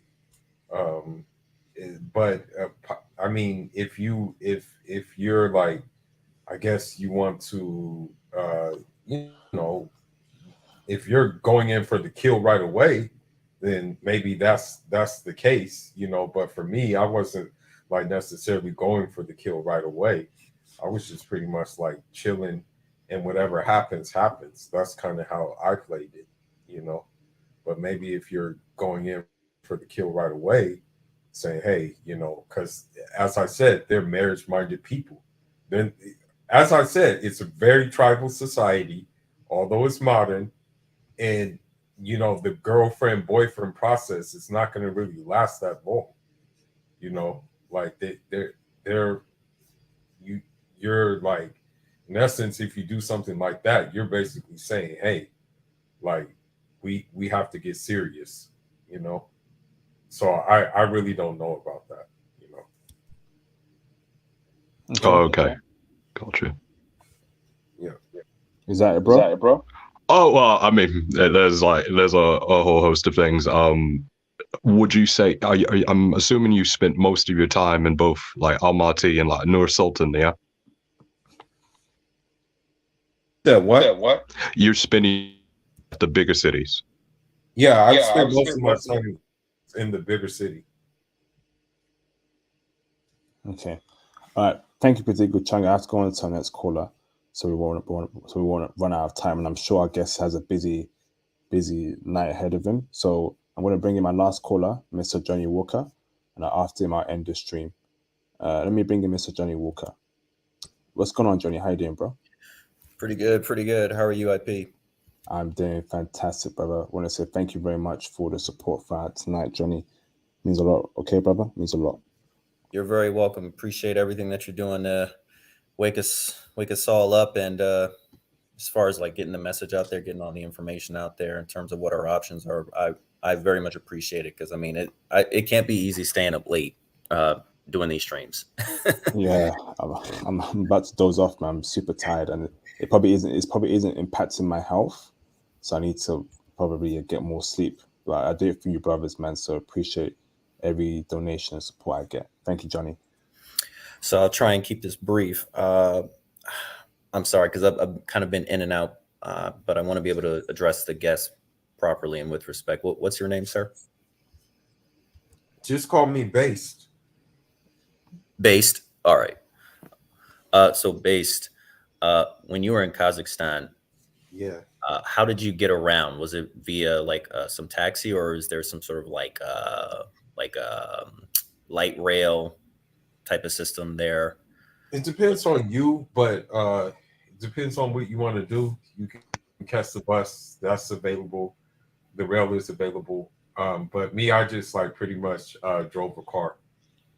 So you rented a car and drove? Like the people I knew there, they were like, yeah, just take this, So I just like pretty much. All right, so you had to hook up. Okay. Yeah, I pretty much used the car. All right. But if I go there, I could either walk or rely on public transportation, is what it sounds like. No problem. Another question that I had real quick. So based on what I'm reading online, it looks like about 60%, 70% of the population there is Muslim, and I think maybe 18% is like Christian. Is that? I mean, I guess I don't know if you looked at that. The thing is like the thing is like with the Christian population, those are going to be mostly like of like Russian origin, of Georgian origin, of like from that region. As I said, the Kazakhs are they have different backgrounds. It's not just like a Central Asian background because of migration and the unfortunate deportation of Caucasian people by Stalin. You have a mixture of people there. Okay, so it's a mix, but I guess so. A lot of this Kazakhstanis are Muslim, right? Muslim. Yeah, it's a Muslim society. And I take it like they're dressed in a very traditional Muslim garb. Is that correct? Or yeah, they're pretty traditional, but they still wear modern clothes and stuff like that. Okay, so they're covered, but they dress modern. Yeah, the one I'm looking at on TikTok, she dressed modern. Yeah. Okay, and but sorry, you said you don't really you don't have to rely on dating apps there. So no, you don't. You had no problem. I wouldn't. As a matter of fact, I would tell people to stop using dating apps right now because it's like really, it's not really doing you any good to dating apps. I would tell. As a matter of fact, I would encourage all men to uninstall their dating apps because of the simple fact that like in different parts of the world, they still value traditional approaches and traditional like procedures, in-person communication, basically. Yeah. Okay, appreciate your time, man. Thanks for answering my questions. No problem. Thank you, bro. Great questions, Johnny Walker. Appreciate you, brother. Let me bring in Mr. Theo Waff, the legend. It's been a minute, bro. Hey there. Oh, Theo is in the building. What? Hey, guys. What's going on, Theo? Theo. You can hear me, right? Everything's Loud good. and clear, brother. Loud and clear. Good stream, enjoying it. I was actually driving, and then I finally got to my hotel room and studying a little bit. So when I was in Russia, I did. Oh my God! When I was in Russia, I did date a half Kazakh and half Turkish woman. I dated her for a while, but actually I chose a 100% like Russian woman over her in the end. But when I was dating her, she was one of the most traditional women, wonderful women that I ever dated. Incredibly feminine, friendly, down to earth, easily, very much approachable. She'd just look at me and I was like, come over here. She was wonderful, just a great girl. I still remember her to this day. Curves for miles, just classy. She was Muslim, kind of interesting. I debated Muslim both in St. Petersburg and Paris, and wore heels, not big ones, but she did wear heels. Loved her skirts. She always has some sort of stocking underneath. So I mean, she would definitely show her form, but never flesh. It was aware. She was definitely showing that, like, yeah, she's got the body. Intelligent, classy, again, very wonderful woman. So, guys, I mean, I know a few other women from Kazakhstan as well. They're a very good choice. I do recommend them. They are wonderful. So, if you guys want to go fly out there, I recommend it. It's a good place. Theo, was she feminine and submissive to you? I never asked her about doing the bath thing, but she was definitely thinking about me. That's for sure. She was happy to date me. She was just, there's no confrontation, and I really felt that she was kind of like a former Soviet Latina. That's how she acted. I mean, you just really couldn't do badly with her. She was just really good. So this guy is saying, I forgot your name, but I've been listening to you. You've been giving some good information, and I pretty much agree with everything they're saying. The women from that area are great. If you can go there, I also agree. Don't use an app. Just like fly over there. Stay there for like in a hotel, like for a month or something like that, or I don't know where you're gonna be, but just be there for a month, and then just like walk outside and start talking to people, kind of like what I did in Brazil. And you'd be surprised, like people will be really friendly towards you, and they'll just and she cooked and cleaned. She cooked and cleaned for you, Theo. That time, no, she didn't. Well, I mean, that was a little scary to do. Back then, there's no way I could have gotten that close. That would have been taboo. Yeah, that was just not. It would have been taboo at that point. Right. Let's say this: she was gracious. That when she went on dates with me, every time I asked her for a date, she always said yes. She was on time. She was dressed to the nines. Great conversationalist. Laughter. Very, very much. Lots of fun. Let's just say that. I mean, what more could you want? When I was in Russia, just having somebody over like that was a little scary because we were aware that the KGB was watching us, so we didn't do that. Right. Awesome, fantastic, man. Great information there, Theo. Do you see yourself traveling out there to Kazakhstan in the near future to find a woman there, or that's just a phase you've already gone through? I would love to do it. I mean, believe me, I would. I'm gunning for Ukraine right now because, I've told you privately, there's a fire sale right now in Ukraine. So it's true story. True story. If you go to the refugee camps in Poland, Slovakia, Moldova, there's definitely some great dating opportunities. If you want a wild life and just go into Ukraine and actually date inside of there, you're doing very well because not many foreigners in there right now.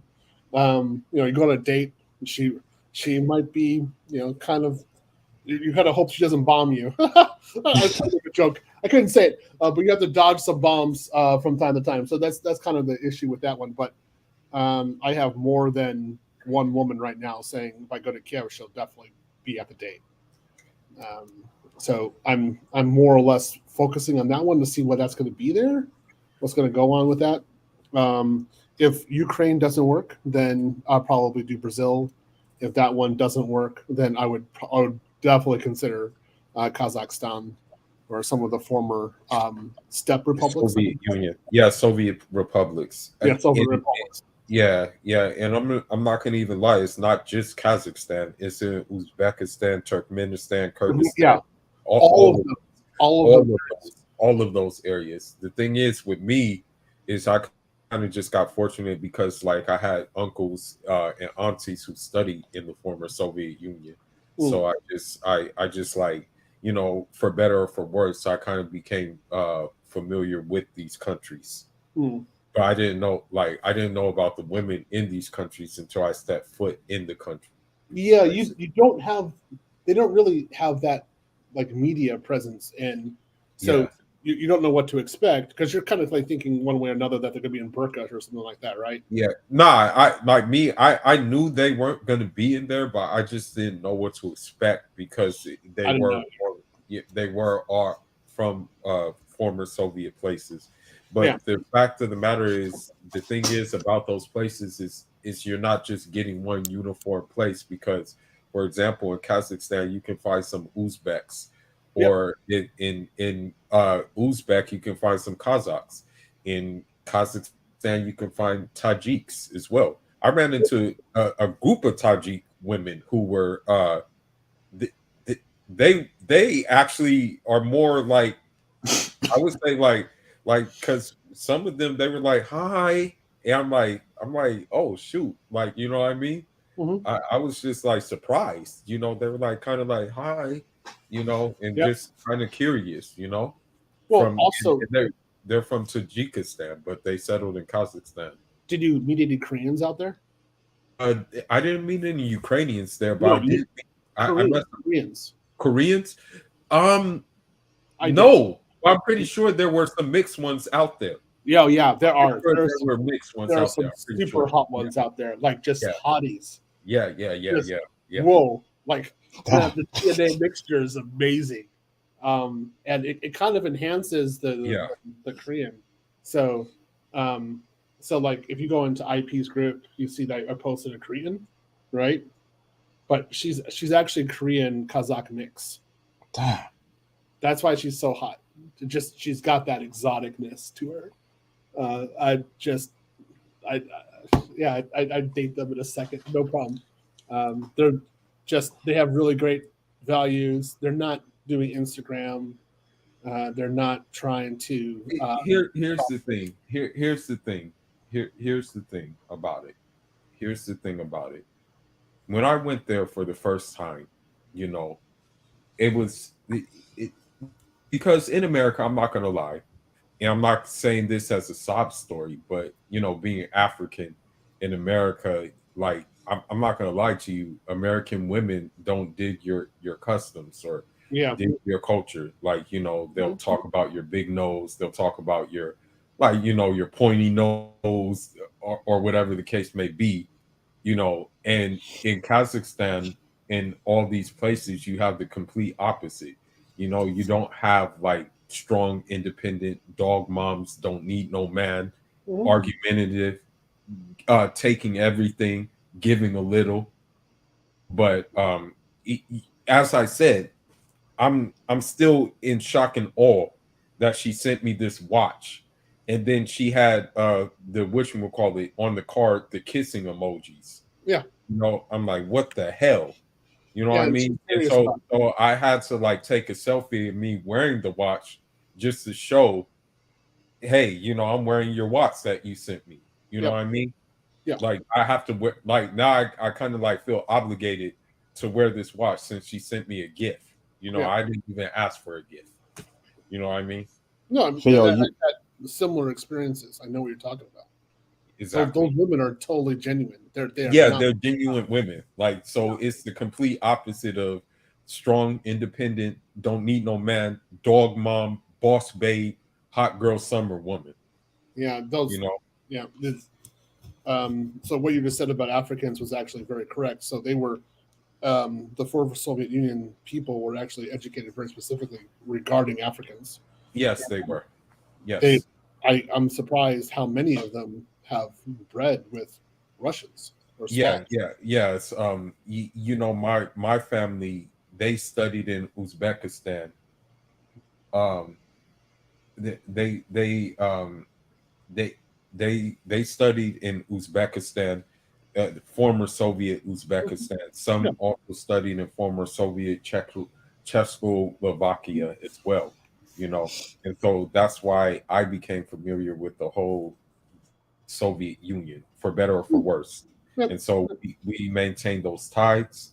And so this is why, me personally, I still value this experience, for better or for worse. You know, the Soviets did do some good things, but they did a lot of bad things. I'm not going to lie. Yeah, they did. That's true. That's politics. But when it comes to the women, like, the women had no problems with us. Yes. And that's something that I keep on trying to communicate, but you have to actually study it and actually see it for yourself. But like my first real girlfriend that I had was Russian, actually. Right. The Russian over this Kazakh Turkish girl. Right. It was just totally amazing. Right.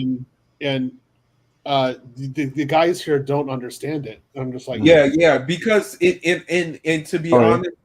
To be honest, I'd rather keep it that way, though. Yeah. Sorry, Theo, have you been to Kazakhstan before? Yeah. Okay, I see. How long were you there for? I was only there for about a day. I was taking a tour because when I was studying there, they did like day tours for various places to make sure that we actually got to see it because we're foreigners, right? Yes. So I got to see most of the former republics. And it was 2 years after the fall of the Soviet Union, so it's still very Soviet. So we're definitely looking over our shoulders the entire time because we're in the middle of nowhere, literally. But it was very nice. The food was great. The people were wonderful. The women were I mean, I think the only reason I didn't go for it when I was there because you don't know what you're getting into, and so I don't know how to evaluate the risk. But but all those women over there, they don't play though. Like all the groups of women I ran into in Kazakhstan, they didn't play. Be it like Chechens, be it like Uzbeks, be it Tajiks, they weren't playing like the Western games. You know what I mean? Like, as a matter of fact, maybe when I go back there, I may have to do a YouTube in Russian with English subtitles to ask them what they think about Western women. And the thing is about it, they're going to have very negative things to say about them. They will have very negative things to say about them because some of the conversations I had with the women over there, they're like, they were like, they said, oh yeah, they're masculine, they feel entitled. The Western women who came here, the Western women who came to Kazakhstan, they felt like the red carpet should be rolled out to them. Oh, they won't make it in Kazakhstan. Yeah, they wouldn't. Oh, exactly. Exactly. These women don't play. No, these women don't play. And so I'm thinking about doing it on my YouTube channel. What was that, Theo? Sorry. I would say this. So Western women will not make it in these former. No, they won't. They won't. Yeah, they won't make it. Let me finish speaking. Sorry. Carry on, Theo. I just want to say this one point. These are some of the few women in the world that I would never worry about turning into Western feminists. So you can bring them over. They're solid. These women will also raise daughters who have solid traditions, solid values. They'll never be 304s. It's not in their personality at all. They want one guy, period. That's it. They know the value of a man. And they're just solid. I mean, they're just made of iron. Yeah, So if they like you, that's it. Like it's gonna Yeah. be pretty good. It's gonna be a pretty good ride for you. Yeah, and the thing is some of them have been politically educated. So when I tell them like, hey, I come from the country that Amilcar Cabral came from, they are curious to be knowing like more about him, because even in Russia there's Amilcar Cabral Square. So they want to ask like, hey, you know, about him, like, hey, you know, what did he do? What was his like his political views? What was his you know, his like his version of like quote unquote socialism, you know? So this is why for me, I'm gonna what you call it, I'm as I said, I've been done with Western women for a long time. Yeah, You know, I've been done with them. And so that's why I say to people, don't even bother. You know, don't even bother with them, because they're not going to change. That's the thing. They're not going to change. So it was actually, just talking about my story real quick. It was actually after the former Soviet woman, but the Kazakh, the Russian woman, when I was studying in Russia, it was after them that I refused to be friend zoned again. So when I came back to America and I saw I was at the university, right, and girls were trying to friend zone me, but cry on my shoulder about dating Chad and Tyrone, I was like, get out of here, because I knew what a good woman was, and I was like, you're not it. You're messed up. I know what I left behind. I was like, I want a quality woman. Let's go back over there and get one, right? And there's just no way. So I thought that was one of the best experiences that I had, and they always were one of the big standards of femininity. Of course, I dated a woman in the Sorbonne. She was Syrian. She was that's for another stream. But yeah, these women are very traditional, very wonderful. They've got great values. Like we were talking about with deportation, that was actually during the 1970s. Sorry, Yeah, 1940s. It was Stalin most of the time. Yeah, Stalin deported, and so that's why you had like an influx of like Chechens who settled in Uzbek. Well, but you also have Ukrainians coming in as well. Yeah, so like this mix going on together, right. Where you got somebody who's like, you're not white, but you're not exactly Asian. You're not a step. Right. What are you? And they'll gladly answer. Yeah, for sure. Yeah, for sure. And then, as I mentioned before, you have African athletes who are competing in Kazakhstan now. You know what I mean? You have Kenyans who are running for Kazakhstan and stuff like that. You know. Yeah. So again, I gotta probably drop off pretty quick. I just want to say, guys, what this guy's saying is actually very correct. Knows what he's talking about. And thank you for confirming that, and thank you for sharing your experiences as well. Hey, I'm here to help a brother out. Appreciate it. Yeah, this is greatly appreciated. So if you guys, again, if you ever wanted to like work abroad for a while, as long as the internet speeds are good, the crime usually is very low in this country, Kazakhstan. So if you wanted to go there for 2, 3, 4 months and work remote cloud and then talk to women on during the mornings or on the weekends, I definitely highly recommend it. You guys will not regret it. You'll come back. You'll definitely have a girlfriend. Like unless you're a total jerk or you have, I don't know. You can't talk or anything. You're like like something like that, Beavis Butthead style. That's how you're talking. But as long as you're just a normal, decent guy, you don't have to dress flashy. Just like Dockers, just a normal pair of shoes and just a nice khaki, more than enough for these women. And just look at her, be honest, talk, and don't try to bring her home.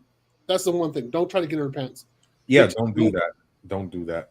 And if you're like that and you're just talking about her inner world and what your values are, and you're just kind of just letting things go natural, if she wants you, she'll give you the look. She will, of course. She'll let it be more than known that she wants to date you. And if you go even the one who like FaceTimes me, like the one who FaceTimes me now,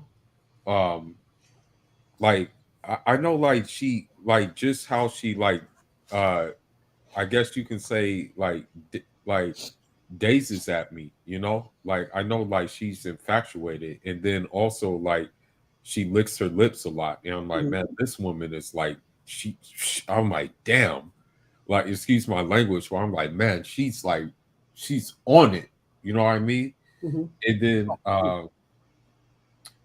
it's just like, woof, you know, like because it's been a while since like this happens in like Western culture, you know.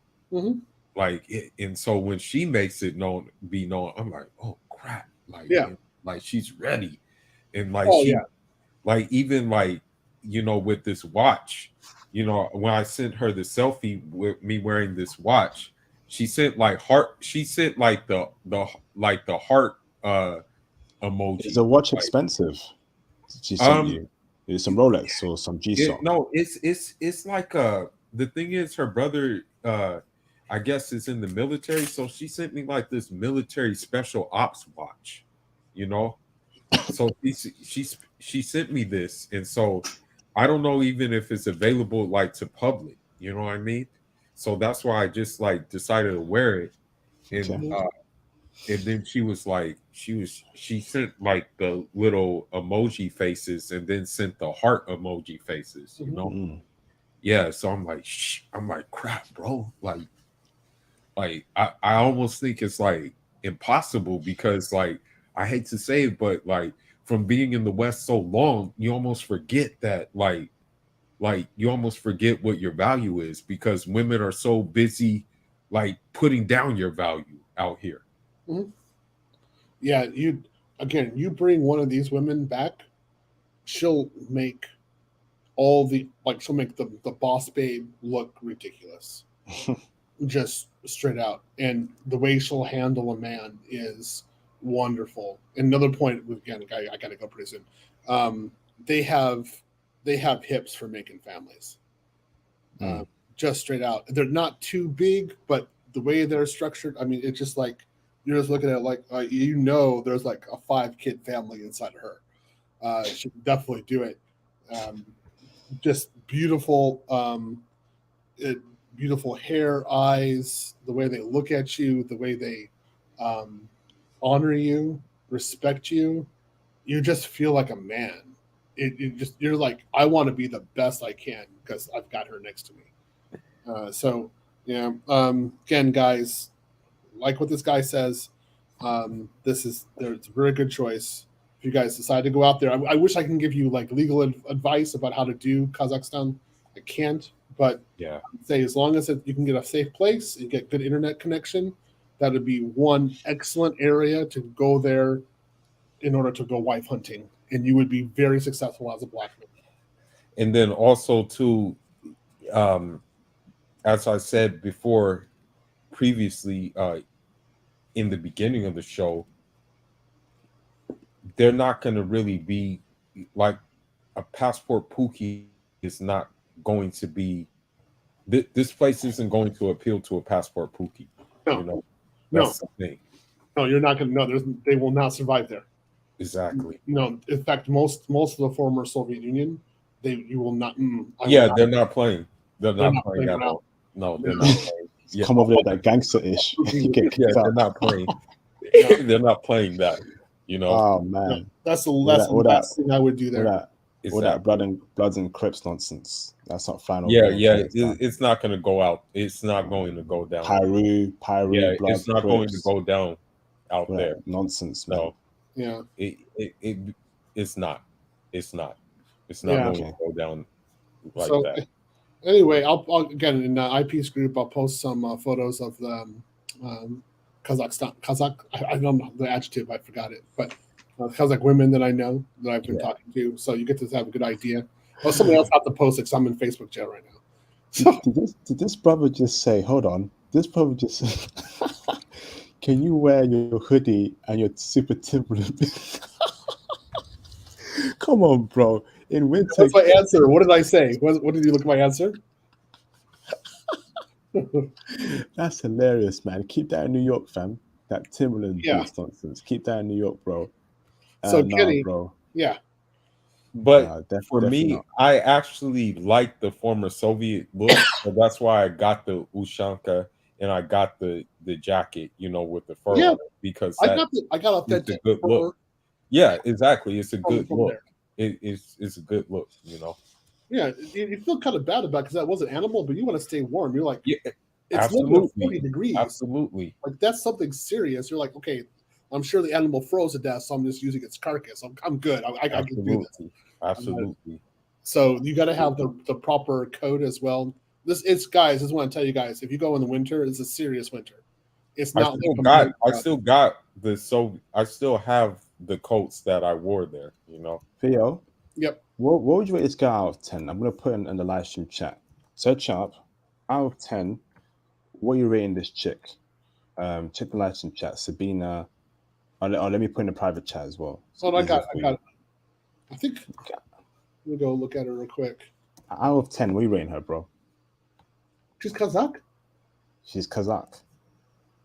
She's not bad. She's 6 foot. Yeah, she's a good. Share it IP in this chat. She's a good 8 at least. Hold on, Johnny. Man, she's beautiful, bro. Damn.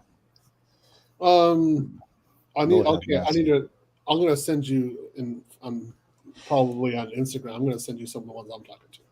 God damn. Yeah, they have a lot of hotties. Bro, she was Japanese, bro. This Sabina chick. she was Japanese, bro. God damn, she's a cutie. Yeah, Lord she is. Mercy. She's a cutie. Yeah, they are. All of them women. When I set foot there, as I said before, when I set foot there, and I met these Uzbeks, these Tajiks, these Turkmen, I just really, I literally checked out of women in the U.S. after that. I literally checked out. I don't even look at them. I'm gonna be honest. I don't even look at them. One tried to smile at me. I just like nodded my head and kept it moving. I'm like, man, I don't have anything to do with you anymore. I really don't have anything to do with you anymore. Like, I'm gonna be honest. They don't exist in my world. Like, you know, like. Let me just say something on that real quick, because I was talking about how the girls friend zone the good guys in the West and that go out with the bad boys, right? Right. When I was in Russia and then I was dating these 2 women, remember my girlfriend, the blonde, eventually I asked her, like, you know, why aren't you going out with an athlete or this guy or that guy? And she's like, if I want a horrible future, I'll date like the sexy guy in the bar. Pookie and Ray Ray. Yeah, but if I don't want that, she knew what that was in Russia.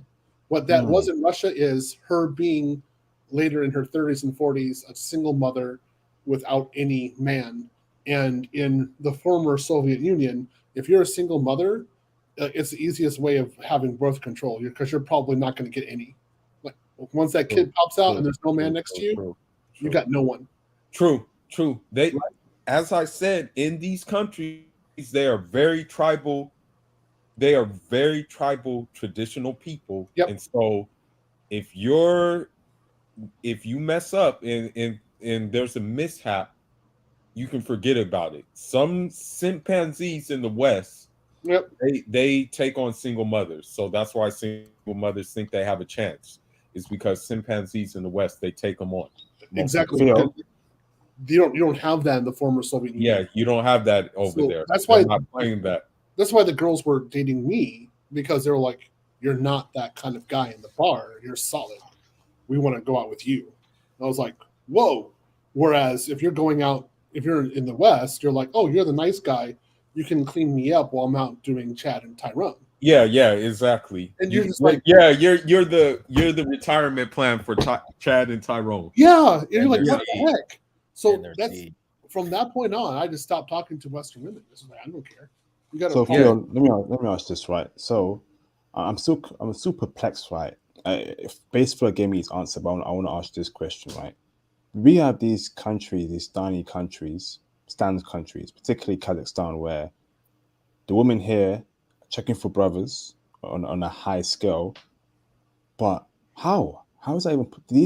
They're all the way in Western Asia.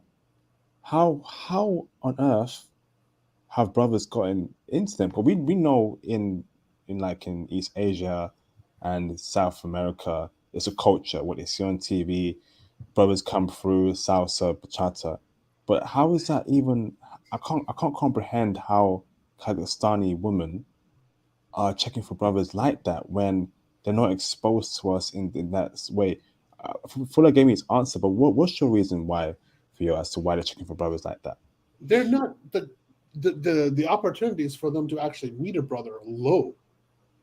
So they're just not like, if they actually meet one, it's like, wow, there's one. It's like when I was growing up in America. I mean, originally back in the day, there's no Asians. So when I finally met a Japanese person, I freaked out. Right? It was like, wow, this is great. That's how they are with Africans and Black Western men. That's what. That's my opinion. What do you think? What's your comment on it? For me personally, I think the reason why they're kind of surprised is because they were surprised I was going there for boxing purposes, because they're like, well, you're in America and you have all the facilities and everything needed there.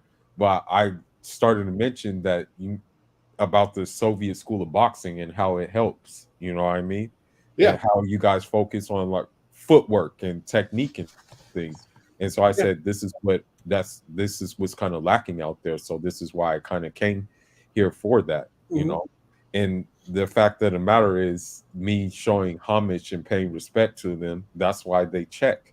Because as I said before, they're already going to be interested in you, the fact that you're a Black man in that country, that you know where that country is, that you've heard of Tajikistan, you've heard of Uzbekistan, they've heard of you've heard of Turkmenistan. You know what I mean?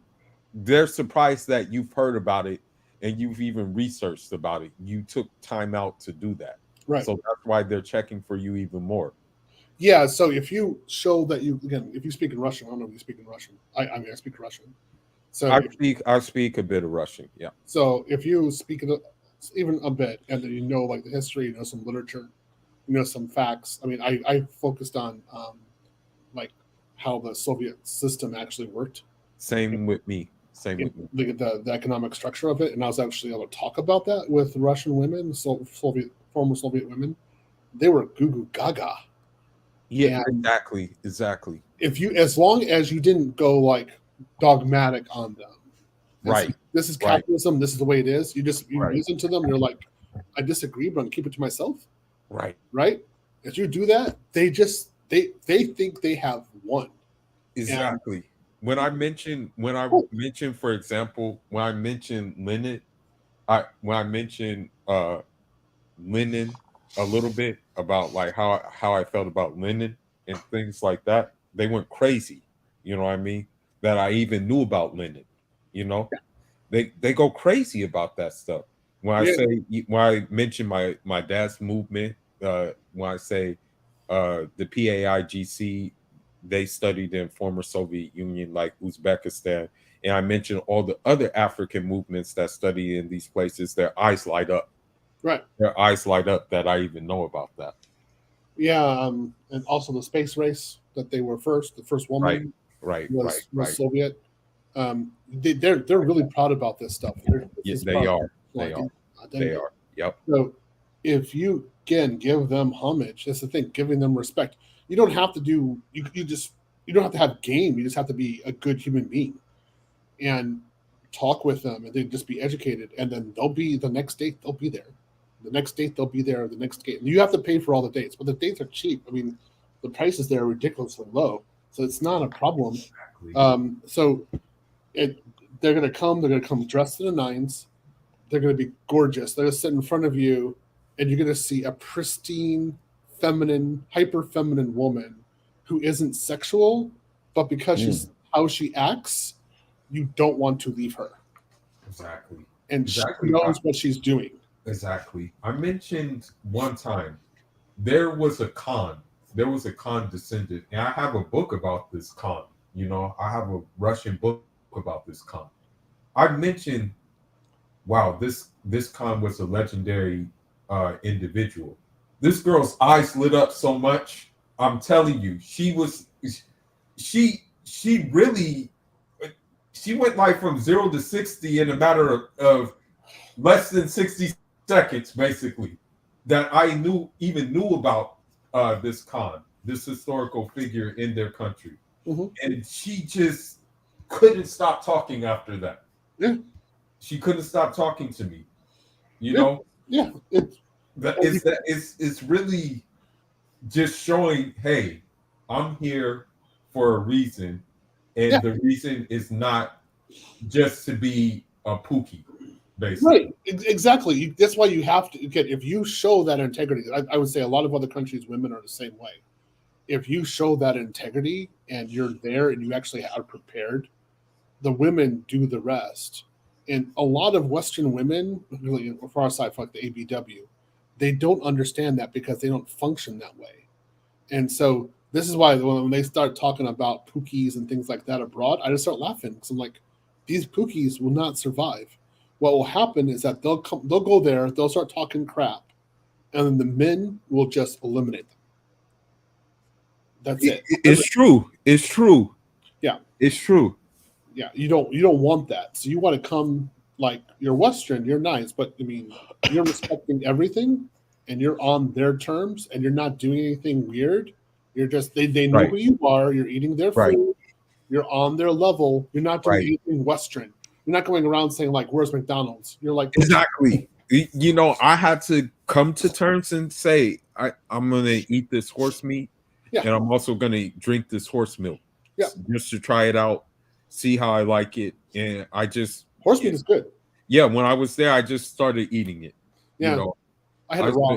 I started just eating it. And you had it raw. I'm sorry. Yeah, I had it cooked. I had it cooked. Yeah, I had mine cooked. Yeah, because I went to a Japanese place, so they had raw horse meat. Yeah, I just had it. I just basically had it regular. I just had it cooked, you know. Yeah, it's some good stuff. It's very tasty. And then the thing is, when I got back, you would the backlash I got for going to these places. It was crazy how much backlash I got. They don't know the history of my country. That's the problem. They don't know that without these places, my country wouldn't even be independent right now.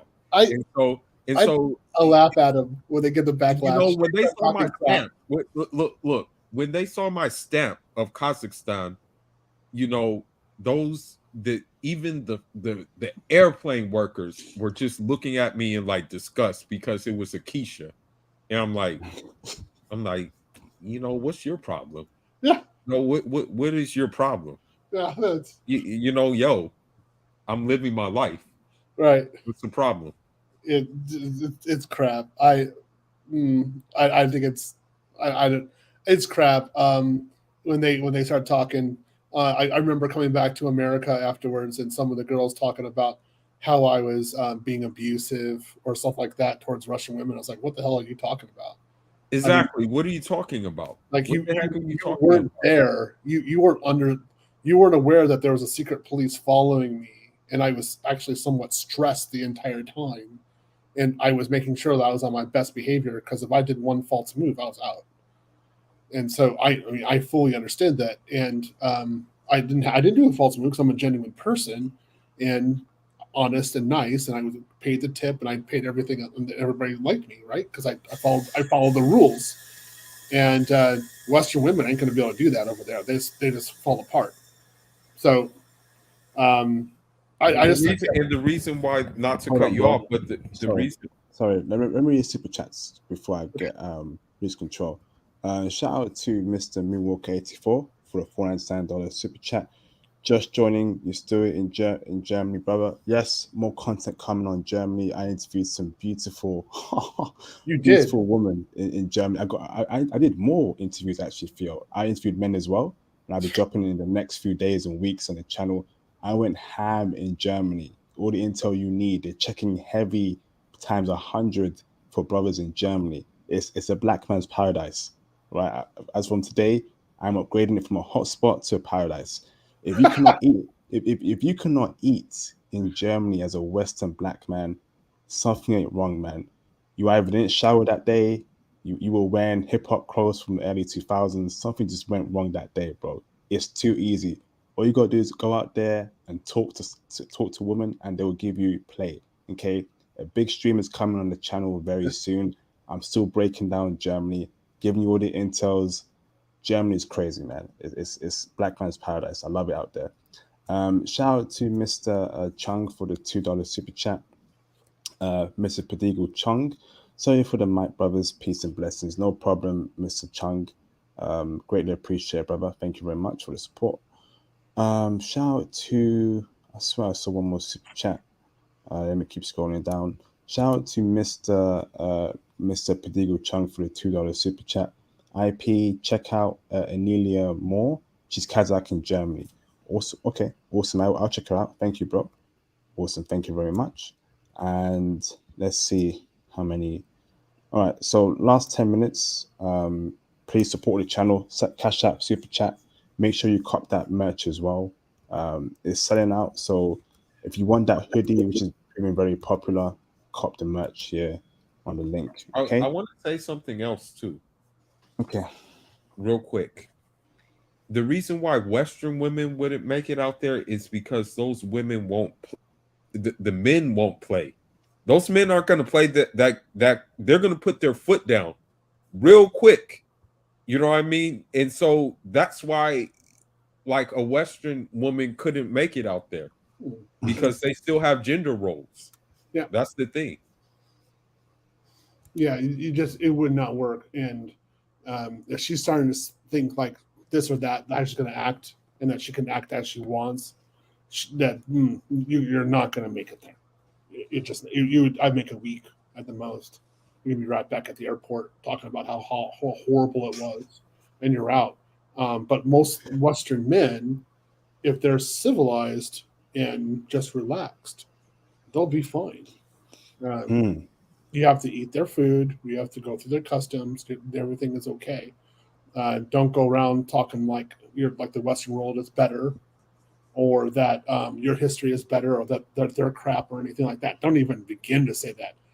Always understand, acknowledge, and praise their culture and history. And another thing I would say, ask about it too. Ask about it. Go to a local gym, exercise with them. They'll be more than happy to have you around. As long as they see that you're not a threat, you're not a jerk, you're fine. That's why I was so much into the boxing, and then when you do the boxing, you get to ask about different things. Like you get to ask about, hey, what about this con, or what did this con do?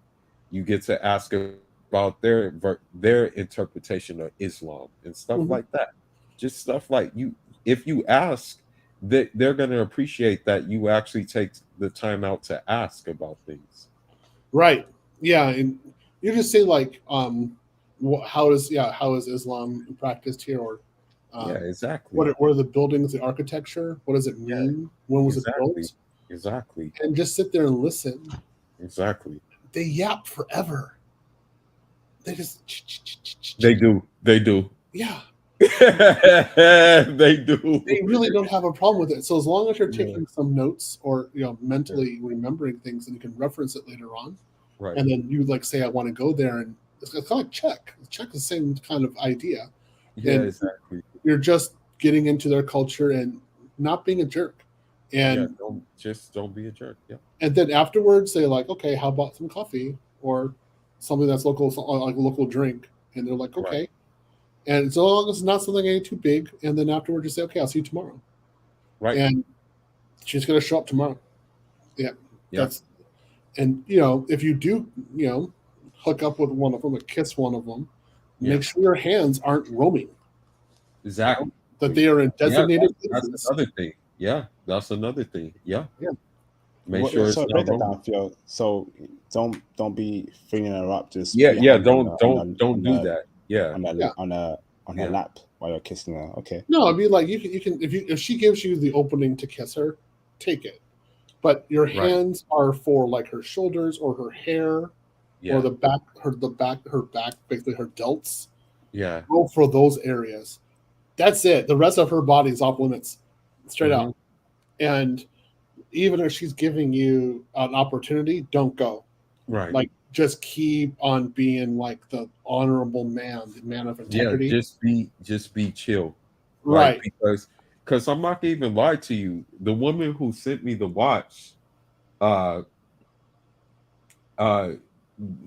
woman who sent me the watch, she even said, "You're a pretty girl's dream." You know, when she said that, I'm like, "Yo, like what?" Like, as I said before, in the West, you're not used to what is going on in the West. Let's just be honest with ourselves. What are they saying about men in the West versus like what's really happening like in these other places in terms of gender roles? You know what I mean? Yeah. Yeah, you get a real woman acting that way because that's how the Japanese act, to be honest. Again, guys, you can't go wrong with them. You really can't. It's just as long as you're decent over there. Learn some Russian before you go there. You do have to have some street smarts. You can't just go over there and say like, I'm Western. It's not that kind of neighborhood. You do need to be aware of your situation. Right. So I say, if you do go there, don't go out at night. Right. Stay in certain areas and just look over your shoulder from time to time. But in the early morning and the afternoons, it's perfectly peaceful, and you can easily talk with people. You can even do cold approach if you really wanted to, as long as you had a reason to cold approach. And as long as you're not a jerk, they'll probably keep on talking to you. And most of these women, they don't make it past 25 or 30 without being married, right? It's like a culture to marry. Yeah. A lot of them are married by 25. Oh, man, that sounds like a dream. Yeah. Oh, that's a true story. They're married by 25. And if they're even like, okay, I'm 49, I wouldn't be surprised if a 21 or a 22-year-old talked to me there. Yeah. So it can happen. It can happen. Like, because I'm not gonna even lie, when it came to my Nigerian friend, he's not necessarily old, but he got his wife because she just basically saw, and she like chose him up, So age gap isn't a problem there. You can be a 35, 39-year-old man dating a 20-year-old woman. Hell no. Hold on. So you can be let me just say this right. You can be a 35-year-old man dating and marrying a 21-year-old, 20-year-old chick. Yes. Yes, that's not a problem. What I want to hear. Not a problem. That's beautiful. Not a problem at all. Not a problem. Beautiful. Wow. Not a problem. They don't care about the age gap or anything like that. It's not an issue. In fact, it's culture. We have this thing. They have this thing called adat. And what adat means is like local customs. Local customs, age gap really doesn't matter. You're not going to be criticized if you get a younger woman. No. And you're maybe an older guy. That means they're going to be like, okay, cool. He's going to take care of this woman. Yeah. That's what I say. They're great mothers. Exactly. Yeah. I'm thinking about converting to Islam. I'm thinking about it. Don't just do it for that reason. Yeah. Don't just do it for that reason. They're just really great mothers also. And they're like happy to have your kid. Yeah. Well, most probably like, I got pregnant with you. Good. Let's make this baby happen. And she gives birth. She's like, yes, good. I now I'm a real woman, and she continues on that way. Yep. Are small families more common, like 2 to 3 kids, or is it not uncommon to see 5 kids, 6 kids?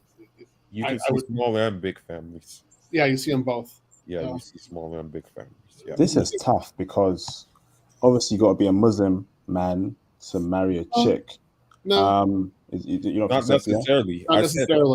Not necessarily, but I'm just saying it like the non-Muslim marriages with Muslim women is not as common as the Muslim marriages with Muslim women. That's what I'm saying. Okay. Yeah. All right, let me read the super chat. Shout out to Mr. Simon. Hold on, Simon Dell. Turn your camera on, please, in the background so I know you're not a troll. Shout out to Mr. Prodigal Chung for the $5 super chat. Base like you, the boxing scene is epic there. Kazakh women do want a man who knows how to fight, i.e. can protect them. Yes, I think that Stan area, the best fighters in the world, one of the best fighters in the world come out of that Stan area. Those dudes can fight, so yeah, and so that's definitely. why I went there, is to study the style and take it and incorporate it in my style, because I was invited to go there because my coach is a Uzbek guy. So he was like, I know some people over there, maybe you want to take a trip. And so I said, no problem, I'll take the trip. Awesome, bro. It wasn't a big deal. All right, thank you. Shout out to Prodigal Chung. Thank you for the support on the channel Friday tonight. All right, I'm gonna bring in one caller, Mr. Simon Dell. You want to turn your camera off, Simon? Let me bring in Simon Dell. He's got a question. Go on, Simon. Yes, IP. I just want to thank Simon. you for, what's it called? Yes. Yes, IP. How you doing, bro? You okay? Thanks to you. Yeah, I'm good, thank you. Hope you're well. And yeah, thanks to you, I just come back from Germany. Had an amazing experience in Germany. I can't lie. One of the best holidays Yes, I've had. awesome, bro. But let's keep on Kazakhstan women, bro, okay? Yeah, in relation to Kazakhstan. Can you hear me, Simon? Yep, I can hear you. In relation to Kazakhstan, Theo, can you hear me? Yeah. Okay, so it must be Simon. So Simon, let's keep on Kazakhstan woman on the live stream chat. Is that okay, Simon? Yeah, so in relation to Kazakhstan, would you say that as a Christian man, they are, what's it called, like susceptible, they'll be like open to like dating someone from that isn't Muslim and isn't willing to like convert? Because I've had that issue in the past, like whereby I'm dating someone that is Muslim and I'm forced into having to convert, and ideally I wouldn't really want to convert. I really have no problem with Muslims, but I wouldn't really see myself converting. I mean, I'm gonna say, like, you are gonna have hurdles, especially if the family is like a traditional like family. Then you will have hurdles in doing that. You know what I mean? But I'm not saying it's impossible. And so they will be open to it, but I'm not saying that it's just going to be like, yeah, go ahead. As I said before, I have a Zambian brother and he's not Muslim, and he has a girl from Kyrgyzstan. You know what I mean? And her family was, her family had to warm up to it. The fact that he ain't Muslim. But I'm not saying it's impossible, but I'm just saying you will run into hurdles. Yeah, because you have to think of it like in the former Soviet Union, to not marry someone because of a religion would kind of not be, that's not tolerable. Yeah, the Soviet Union was mad atheists. Right, mad atheists. To be honest. You're going around thinking like these are like really strong Muslims. No, not really. It's kind of like in one way the Japanese with religion. I mean, it's kind of there, kind of not. What the woman is going to look at you is what kind of value she can see in you. And if she sees value in you, that's it. She's not going to care about your religion. She's going to go right for it. So, last question. What was your approach? Were they very open to like dating black men from foreign countries, black men that don't speak the language? How was you able to like approach them? Like, was you using Google Translate? I just spoke Russian. I spoke in Russian. Yeah, I just spoke Russian. Yeah, you're not gonna do well not being prepared. You need to be prepared. The thing is about Russia, the thing is about Russia is that Russian is spoken throughout that region, so it's better for you to learn that Russian because you can communicate not only in Russia, you can communicate throughout that whole region. So that's why it is recommended to learn Russian. Right. And you need to know quite a lot. You're not going to have internet. So like again, when I was there, I didn't have any internet. That was like kind of like a voodoo thing.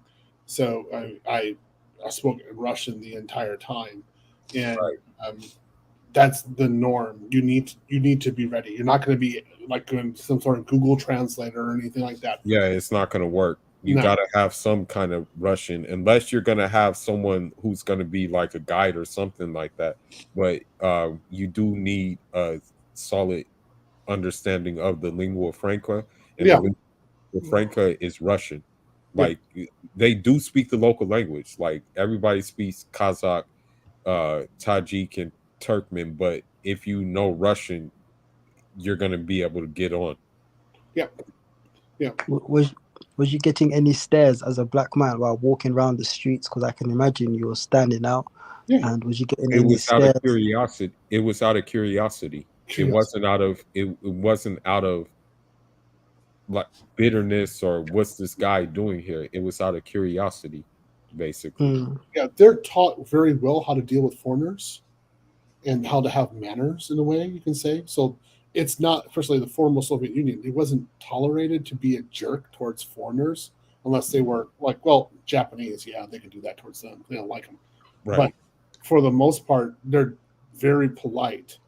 And even my uncles and aunties who studied in the former Soviet Union at the time said they had no issues in being black people studying, doing military training, and learning engineering in the former Soviet Union. They said there was no issues there. They went upon their days with chill.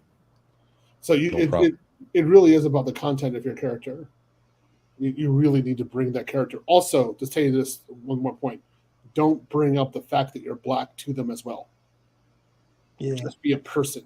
So if this is something from the entire area, if you say, do you have a problem with black people? They'd be like, what are you talking about? And they're really hit you hard on that one. Like, just shut up. Like we don't do that. And they mean it. So you just be your person. Don't say that you're a Westerner. Don't say like I'm an American or something like that. Now, whatever your name is, like what your name is, Simon. You are Simon. That's who you are. But you see the problem with dating, for instance, Muslim women. They're much more. You can't just go like and dates with them. It's much more. But you're talking about the Middle East, right? So, yeah. Yeah. These don't qualify. These are a little different. These are okay. So like they're Muslim Mongolians in a way. Right. So they're Mongols first. Yeah, as I was saying before, it's a tribal society. Yeah, it's still underlining a tribe. It's still a very tribal society. There's still that underlining nomadic culture with these people. So if you go there thinking like this is the way Muslims are, you're bringing that baggage in with you. You got to leave that baggage off, like in Heathrow or New York, and go there and say like, okay, who are you, and learn from them directly. Like, oh, this is who you are. Okay, great, I got you. Wow, you're really open. This is why don't we have more of you around? Wow, where have you been? Okay, there's another one who thinks that way. Like, choose one. Don't go around like don't spin a plate there. I would not spin a plate there at all. Not with these women. You just that's what I'm saying. If you're trying to like do hookup culture, no, then they're not going to play that. They're not going to play that. No, that's what I'm saying. Yeah, don't bring that. Don't bring that there. They're done with that. So that's what I'm saying. That's why I said the passport pookies don't qualify. Dominican Republic, sure, probably, but here, these are very tribal, traditional societies, and then you have the underlining Soviet Union aspect. It's not really going to fly there. I'm just going to be real. That was never my intention when I went there, was that I'm just going to be casually hooking up and stuff like that. That was never my intention in going to these places. I always had to respect the society that I was in. Yeah. So just make sure, Simon, you do that. If you go there, be prepared, be ready. You're you're not thinking about smash. You're thinking about connections and family and traditions. You go there like that, it's going to be and don't let her brother get wind of it, because her brother will, I hate to say it, you're going to have a lot of problems with her brother, because those are some tough people. Like, I'm gonna be honest, like even sparring these people, they hit hard, as their fists are made out of rocks. Even when I was sparring them, I'm like, how do they hit so hard? Yeah. Like, so don't, please, if that's what you're thinking, if that's your definition of dating, I would recommend you leave that at the door. Yeah. If I were you, just a friendly reminder. All right, man, brothers, it's been a great stream, but 3 hours, 30 minutes, I gotta go to bed. I'm sorry, brothers. 3 hours, 30 minutes. I mean, I could go on longer, but you need your rest, bro. You gotta rest. Gotta hit the super chats, hit the cash apps, but not tonight. So again, I'm trying to value my time more. If brothers not supporting enough, then I cut streams early now. So thank you very much to our guest. Thank you, Theo, for calling in. Thank you to Simon and Base Fuller, Jules 2003, Johnny Walker, the whole crew, Chung as well, and the other brother that called in. Thank you very much for your time. This has been a fantastic live stream. It's definitely a good spot for brothers who are serious about, finding a wife, long-term girlfriend, virgin, low body counts. You can find it here. You can find a virgin and low body count woman, right, Theo? Particularly a virgin in Kazakhstan. In Kazakhstan? Oh, you can find them there. Oh, yeah, they're there. Maybe just in all of those areas, in Uzbekistan, in Tajikistan, in Kyrgyzstan, and I'm gonna be honest, like I'm undecided between like going to Kazakhstan or going to Turkmenistan. Like, I'm kind of up in the air, basically, because both have like some amazing women. So I'm like kind of undecided now. Okay, so let me ask this, right? So if a brother wants to find a virgin, right, but a woman that's not had any sexual activity, not kissed a man, can we find that in these areas? Kazakhstan, basically, she ain't kissed a man. Yes. She hasn't had sex before. That's beautiful. So basically, hold on, no sexual experience at all. We can find that in Kazakhstan. That's beautiful. Even the guy that I know right now who's with his Kyrgyz woman, they're just together. The objective is marriage, right? At the end of the day. Because I want a pure, bro. I think most men would agree with me. They want a pure woman, not been touched, not been kissed on, not been opening their legs up to anyone. Virgin, pure woman. Most men want that for a wife. And if you're telling me I can find that in that area of Central Asia, I need to get out there ASAP, and that's why I'm telling brothers, move away from this pro-black rhetoric, because a lot of sisters have been ran through, unfortunately. And so, I hate you got to start opening your options up. Exactly. If hold on, bro. If a chick that's not black, is pure, is feminine, submissive, go for it, man. Drop that pro-black rhetoric stuff, man. I dropped that many years ago, because I'm seeing chicks in my community being run through, being hypocrites. I'm like, and that's who I got a wife up in the future, when she's ran through Tyrone, Puki, and Ray Ray. But when I got a chick in Kazakhstan waiting for a brother that's pure, come on, man. Well, to your pro-black point, though, you have to just look at Genghis Khan didn't look at color. Genghis Khan had many women of different sorts. He had Europeans, he had all types of women. So maybe take his mentality, and you saw how successful he was, for better or for worse, you know what I mean? But with the pro-black rhetoric, you have to think, here's the thing about the pro-black rhetoric, and I'm going to try to make it brief. Your self-preservation comes before pro-black. So if a woman is going to like drain you financially, drain you mentally, drain you physically, drain you emotionally, then what are you really getting out of it? Yeah. Like what really comes out of it for you? Mm-hmm. Yeah, I agree. Yeah, I agree. If you want to be, ultimately, if you want to be pro-black, you need to be SYSBM at minimum. Exactly. Basically, exactly.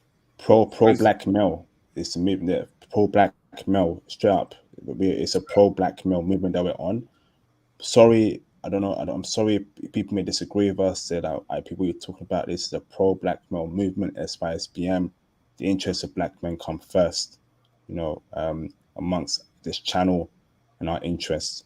And whoever she is, Asian, black, white, she's pure wife for up, man, because this world gets crazier every day.